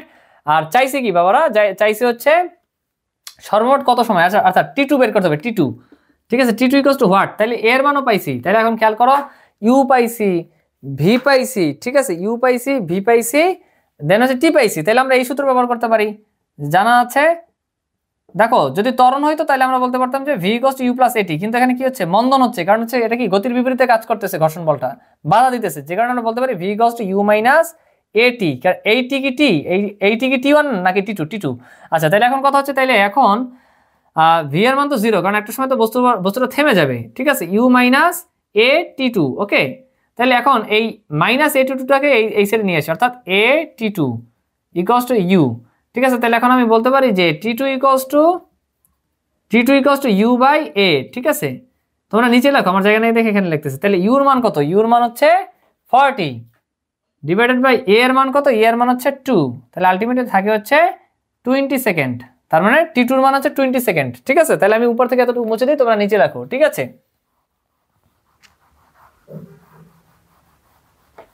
তাহলে এখন আমি যদি বলি যে সর্বমোট সময়, তাহলে এখন সর্বমোট সময় যদি আমি বলি, তাহলে সর্বমোট সময় t equals to t1 plus t2, that means 5 plus এখানে t2 এর মান কত? t2 এর মান হচ্ছে মানে 20, t2 এর মান হচ্ছে 20 সেকেন্ড। ঠিক আছে, তাহলে আলটিমেটলি থাকে কত? 25 সেকেন্ড। সুতরাং মোট সময় কতটুকু? মোট সময় হচ্ছে 25 সেকেন্ড। ঠিক আছে, মোট সময় হচ্ছে 25 সেকেন্ড। আশা করি ক্লিয়ার। তোমরা সবাই আমার সাথে সাথে এইচডব্লিউ লিখে নিবে, এইচডব্লিউ গুলো অবশ্যই টাইমলি করবে। ঠিক আছে, ওকে, আমি এখন বোর্ডটা ক্লিয়ার করে দিচ্ছি।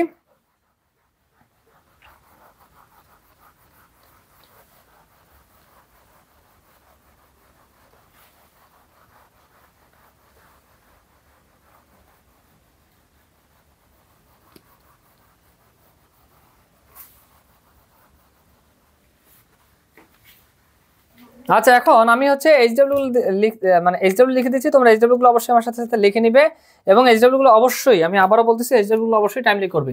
আচ্ছা, এইচডব্লিউ হচ্ছে প্রথমে যে কাজটা করবে সেটা হচ্ছে তোমরা সিডব্লিউ এর পড়া প্রথমে একবার রিভিশন দিবে। সিডব্লিউ এর তোমরা প্রথমে কি করবে? সিডব্লিউ এর পড়া সিডব্লিউ এর পড়া একবার সিডব্লিউ এর পড়া রিভিশন দিবে, এবং যে কাজটা করবে সেটা হচ্ছে এবং সিডব্লিউ এর সকল ম্যাথ এবং সিডব্লিউ এর সকল ম্যাথগুলো লিখে লিখে প্র্যাকটিস করবে। ঠিক আছে, আমি মানে আজকের ক্লাসে যা পড়াইছি সিডব্লিউ এর সকল ম্যাথ এইচডব্লিউ। ঠিক আছে, ওকে। তারপর যে কাজটা করবে সেটা হলো তোমরা টেস্ট পেপার থেকে যে কাজটা করবে সেটা হলো টেস্ট পেপার থেকে বোর্ডে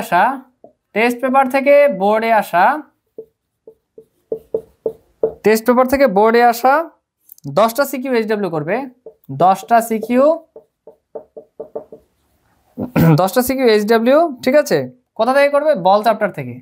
আচ্ছা, সবাই দ্রুত লিখে নেবে এইচডব্লিউ গুলো, বল চ্যাপ্টার থেকে। এরপর যে কাজটা করবে মানে প্রথমে সিডব্লিউ পড়া রিভিশন দিবে, তারপর হচ্ছে সিডব্লিউ এর সকল ম্যাথগুলো এইচডব্লিউ করবে লিখে লিখে। ঠিক আছে, তারপর হচ্ছে টেস্ট পেপার থেকে, এবং অবশ্যই বুঝে বুঝে করবে। ঠিক আছে, এবং টেস্ট পেপার থেকে 10টা সিকিউ এইচডব্লিউ করবে বুঝে বুঝে বল চ্যাপ্টার থেকে। ঠিক আছে, তারপর যে ঘটনাটা ঘটতেছে সেটা হচ্ছে মেইন বুকের বল চ্যাপ্টার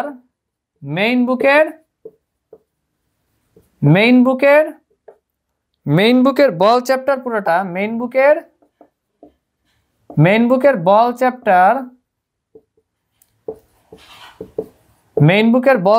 পুরোটা বুঝে বুঝে রিডিং পড়বে। ঠিক আছে, সেটা একবার লাগুক বা দুইবার লাগুক, মেইন বুকের বল চ্যাপ্টার পুরোটা বুঝে বুঝে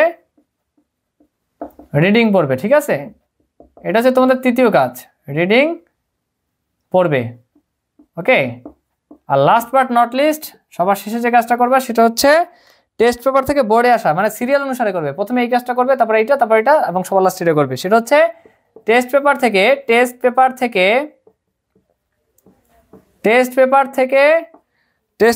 বোর্ডে আসা, টেস্ট পেপার থেকে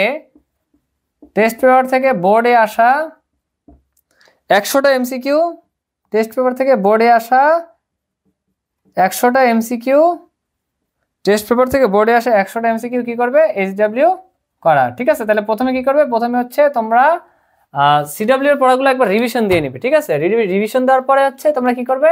সিডব্লিউ তে যে ম্যাথগুলো করাইছে এই ম্যাথগুলো এইচডব্লিউ করবে। তারপর টেস্ট পেপার থেকে বোর্ডে আসা 10টা সিকিউ এইচডব্লিউ, এবং বল চ্যাপ্টার থেকে এই যে বোর্ডে আসা টেস্ট পেপার থেকে 10টা সিকিউ এইচডব্লিউ করবে। ওকে, তারপর যে কাজটা করবে সেটা হচ্ছে মেইন বুকের বল চ্যাপ্টার পুরোটা বুঝে বুঝে রিডিং পড়বে, এবং সবার লাস্টে যে কাজটা করবে সেটা হচ্ছে টেস্ট পেপার থেকে বোর্ডে আসা 100টা এমসিকিউ এইচডব্লিউ করবে। এবং এভাবেই তোমরা, এবং এই সকল কিছু করলে আমাদের মহান আল্লাহ তাআলার রহমতে বল চ্যাপ্টার টোটালটা কি হবে? বল চ্যাপ্টার কমপ্লিটেড। মহান আল্লাহ তাআলার রহমতে বল চ্যাপ্টার কমপ্লিট হয়ে যাবে ইনশাআল্লাহ। তো এই ছিল আমাদের আজকের সকল ক্লাস। আমি আশা রাখতেছি যে তোমরা সকলেই ক্লাসগুলো হচ্ছে শুরু থেকে শেষ পর্যন্ত, মানে গতি চ্যাপ্টারের lecture number 1, lecture number 2 serial অনুসারে করছো, বল চ্যাপ্টার লেকচার 1, লেকচার 2 সিরিয়াল অনুসারে করছো, এবং যে ঘটনাটা ঘটতেছে সেটা হচ্ছে ক্লাসের সকল লেকচারগুলো তোমরা নোট করে নিছো এবং হচ্ছে যে এইচডব্লিউ গুলো আছে সেগুলো তোমরা টাইমলি করতেছো, ঠিক আছে। আমি এটা মনে প্রাণে বিলিভ করি তোমাদের এই যে সময়টুকু আছে এসএসসি পরীক্ষার আগে, তোমাদের এসএসসি 2025 সালের যে পরীক্ষা খুব সম্ভবত এপ্রিলের 10 তারিখ বা এরকম একটা ডেট, ঠিক আছে, এই সময়ের মধ্যে তোমাদের যে এসএসসি পরীক্ষা হবে, ঠিক আছে। আমি আশা রাখবো যে তোমরা এইটুকু সময় অবশ্যই তোমরা প্রত্যেকে ভালোভাবে কাজে লাগাবে এবং প্রত্যেকেই ভালো ফলাফল করতে পারবে ইনশাআল্লাহ। তো আজকের ক্লাস এই পর্যন্তই। আসসালামু আলাইকুম।